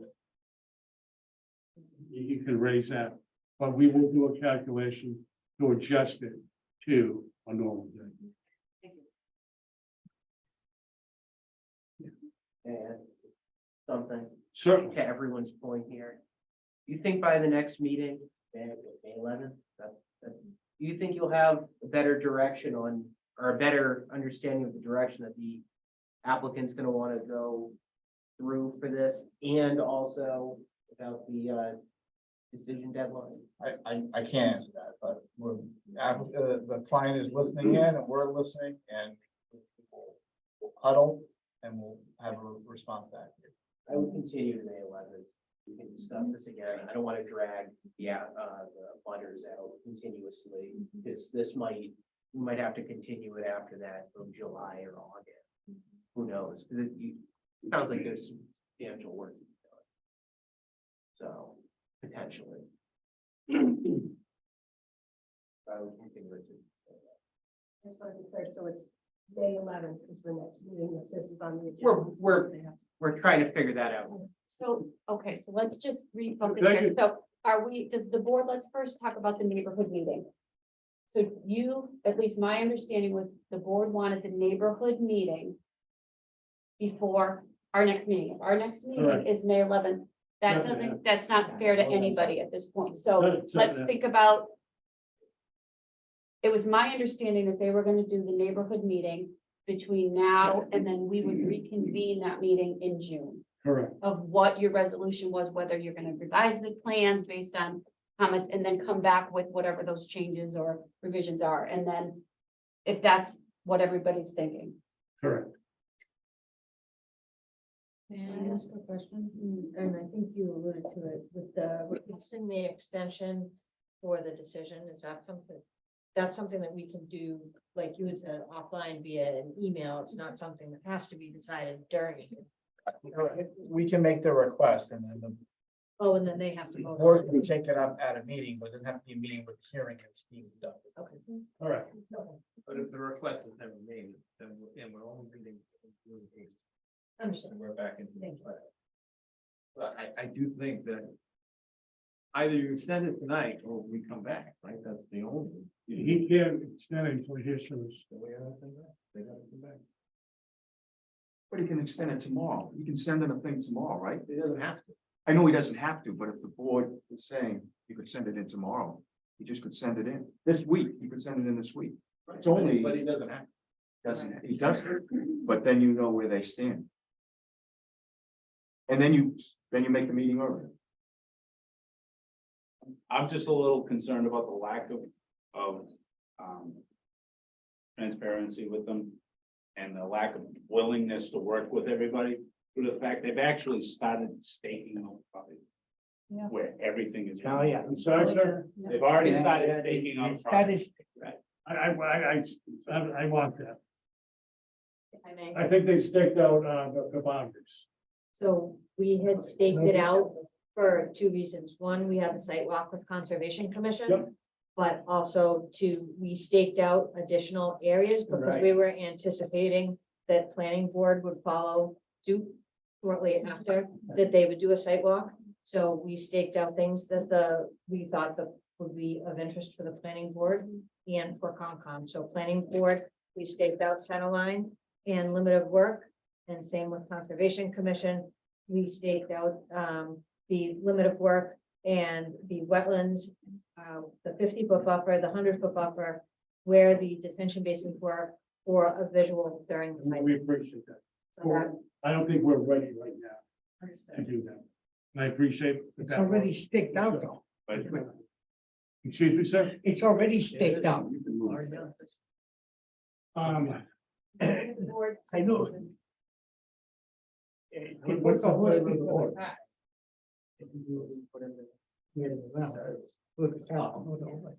I'm fine with continuing it. Yeah. It would be helpful if the applicant who's right now listening in would weigh in. If we continue to June 8th, I think we'll be able to give you a better answer. And I'd rather go the second meeting in June. What I would like to request is if you could give us an answer by prior to the May 11th meeting. If you want to extend the decision deadline and provide a date to us to meet with the neighbors. So from May 11th to June 25th would allow enough time to meet with the neighbors, get their input, and for you to come back to us by the end of June. And then we have one meeting in the month during August and July, and we can be flexible. What is the end of June date, Mr. Chairman? The end of June date is June 22nd. Is that reasonable? Does that address your concerns? I don't understand it. Pretty simple. The next meeting, they give us an answer, are they gonna meet with the neighbor? Yes or no? Yeah. And are they gonna extend the decision? All right, let's say they say no, we're not. Then we have to vote. All right, then you. Then we have a meeting on the 22nd. But we send the existing people. On May 11th, we can have To talk what? They're going to, they have to. We've already spread out. A later date. It's cut in shorter time. I'm perplexed, I'm sorry. What's your answer? My answer is come back on May 11th. That's not fair to these people. They need to let us know if they're their plan prior to the decision deadline. It's not about being unfair, it's about being. We need to have opportunities to peer review. Peer review is peer review, meeting, comments, then comments to the engineer comments. This is a. Realistically though, Brian, that may not happen, to just be honest, because right now, it's very hard to get a peer review that's gonna give us all this within Exactly. 3 weeks or 4 weeks. So we have to figure out a resolution to this, because all peer reviews, Rob, I don't know if you can speak for that. The size of this project, it's gonna take more than 3 weeks. And so we really need to focus in on, and again, it is up to the client. I mean, you guys can vote on what's in front of you. But we've gotta work on whatever we think is the best resolution to this. We could send it now. It's however you guys want to do this. Can I propose that we meet again on the 11th with the idea that we're only going to discuss whether or not what the plan is to extend it, or whether or not you're gonna, what the dates you're gonna meet with, if you're gonna choose to meet with the residents here. We won't be going down other avenues strictly for that. I'm making this as a proposal to the board. And I could Strictly a communicate topic. that to the. So what butters. I propose to do offline, you want to do with it. Well, we need to, if we're gonna have a public meeting, we should have a public meeting just on the topic. That's fine. And The just those continuance topics. would be till May 11th, and we'll come back and Come back with with the answer to the questions that the chair asked, and then Yes. go from there. Correct. And then at that point, we've got an open town meeting that we can discuss what we need to do here. And if we need to make decisions, then we can make decisions. then. And things can happen behind the scenes too. Yeah, and if you get that stuff first, send it first. But the idea would be that we be going down traffic, we would be going down stormwater. It's only. Do I? Do I? No, I'm sorry. Our meeting, decision deadline. You don't wanna know when the next meeting is, right? So that's the 11th. Well, he doesn't know Want when to he's discuss gonna this anymore? Or want to make a- I did. Second. Leave notice on the floor to extend this to May 11th. As give a far as second. data use, yep, that's fine. We just, I know we have a comment there that somebody wanted to make after you finish your motion. I Okay. can see it. To continue, What was it? we have a hand. We have got some people in the chat, so I just want to make sure that they have their chance to Yep. speak. Does the public have any comments? Mr. Chair, Mike O'Haron. When is the next meeting that we have to attend? We're getting. We're getting there. We just, I want to make sure the We're public. getting given a lot of time. Mr. Chair, Mr. O'Haron. just a quick question. Can the planning commission provide a link to the language and specifics on what the special permit requirements are that an applicant has to meet? The applicant referred That to a is number of, public information, but yes, we can. I think it's somewhere on the, probably on the planning board's website, but I just couldn't find it quickly. I was wondering. Okay, I can get that to you, yes. Okay, thank you. Appreciate it. thank you, sir. Anyone else out there?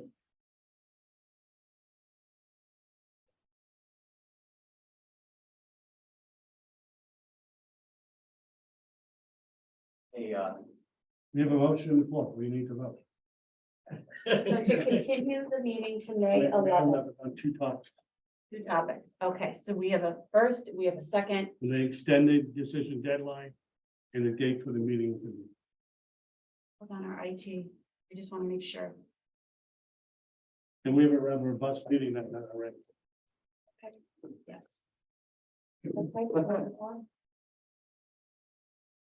Aye. Aye. Aye. Bill, I. Nick, I. That motion passes. May 11th. Everyone here in the afternoon, I want to thank you for all the input. It's been a very long meeting. And I hope to see you here on May 11th, but again, in these two topics. We'll not get into anything other than those two discussions. Okay, so May 11th is the next meeting. Yes, sir. You're right, sure about that. Yes, sir. Take your carrier fire. I got a shovel that what's up? Thank you, folks.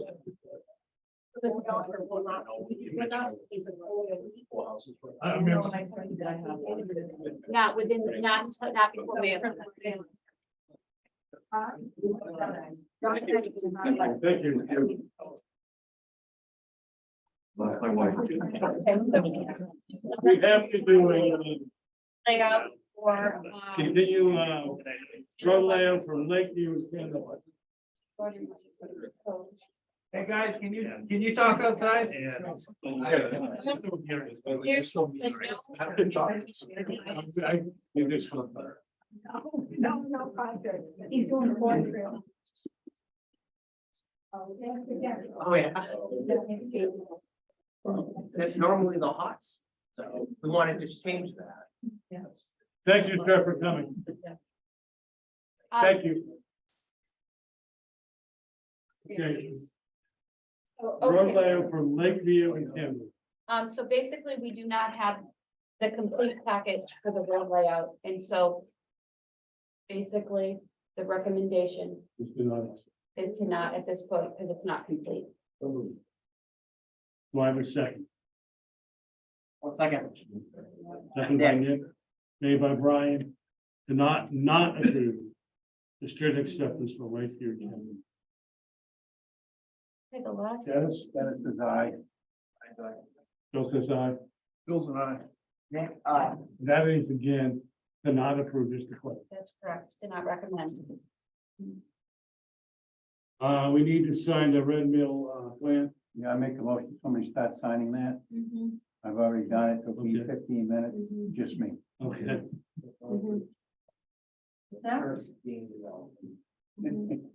Aye. No, yes. Who made, he made the motion So is it just to sign the Mylar. What's happening is Red Mill did not, they did not submit the plan in time, so we have to re-sign the approved plan. So there's no change to it. We have to do that, and you also have to sign the Bellingham Shores modification plan. Those are both there. You can do those offline, and just the last item is really the approval of the minutes, and then you just have to sign those. That's it.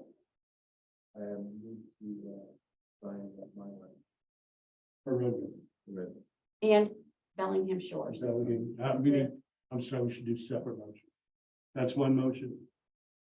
Are you in favor? Yes, you I made a am. motion. Yes. Aye. Aye. Bellingham Shores. So move. Second. Motion on the floor, in discussion. Dennis, Council aye. Hart. Aye. Aye. Aye. That motion passes unanimously. Minutes. So moved. We have chance to review them at some time. Second. Good night, Bill. Well, you guys are gonna be here till about 12 o'clock, so I don't think. Dennis, aye. Bill, aye. Nick, aye. Okay. Move to close the meeting. Aye. Aye. Bill, aye. Nick, Dennis, aye. aye. We're all in favor of adjournment. And that motion passes unanimously. Brian, you're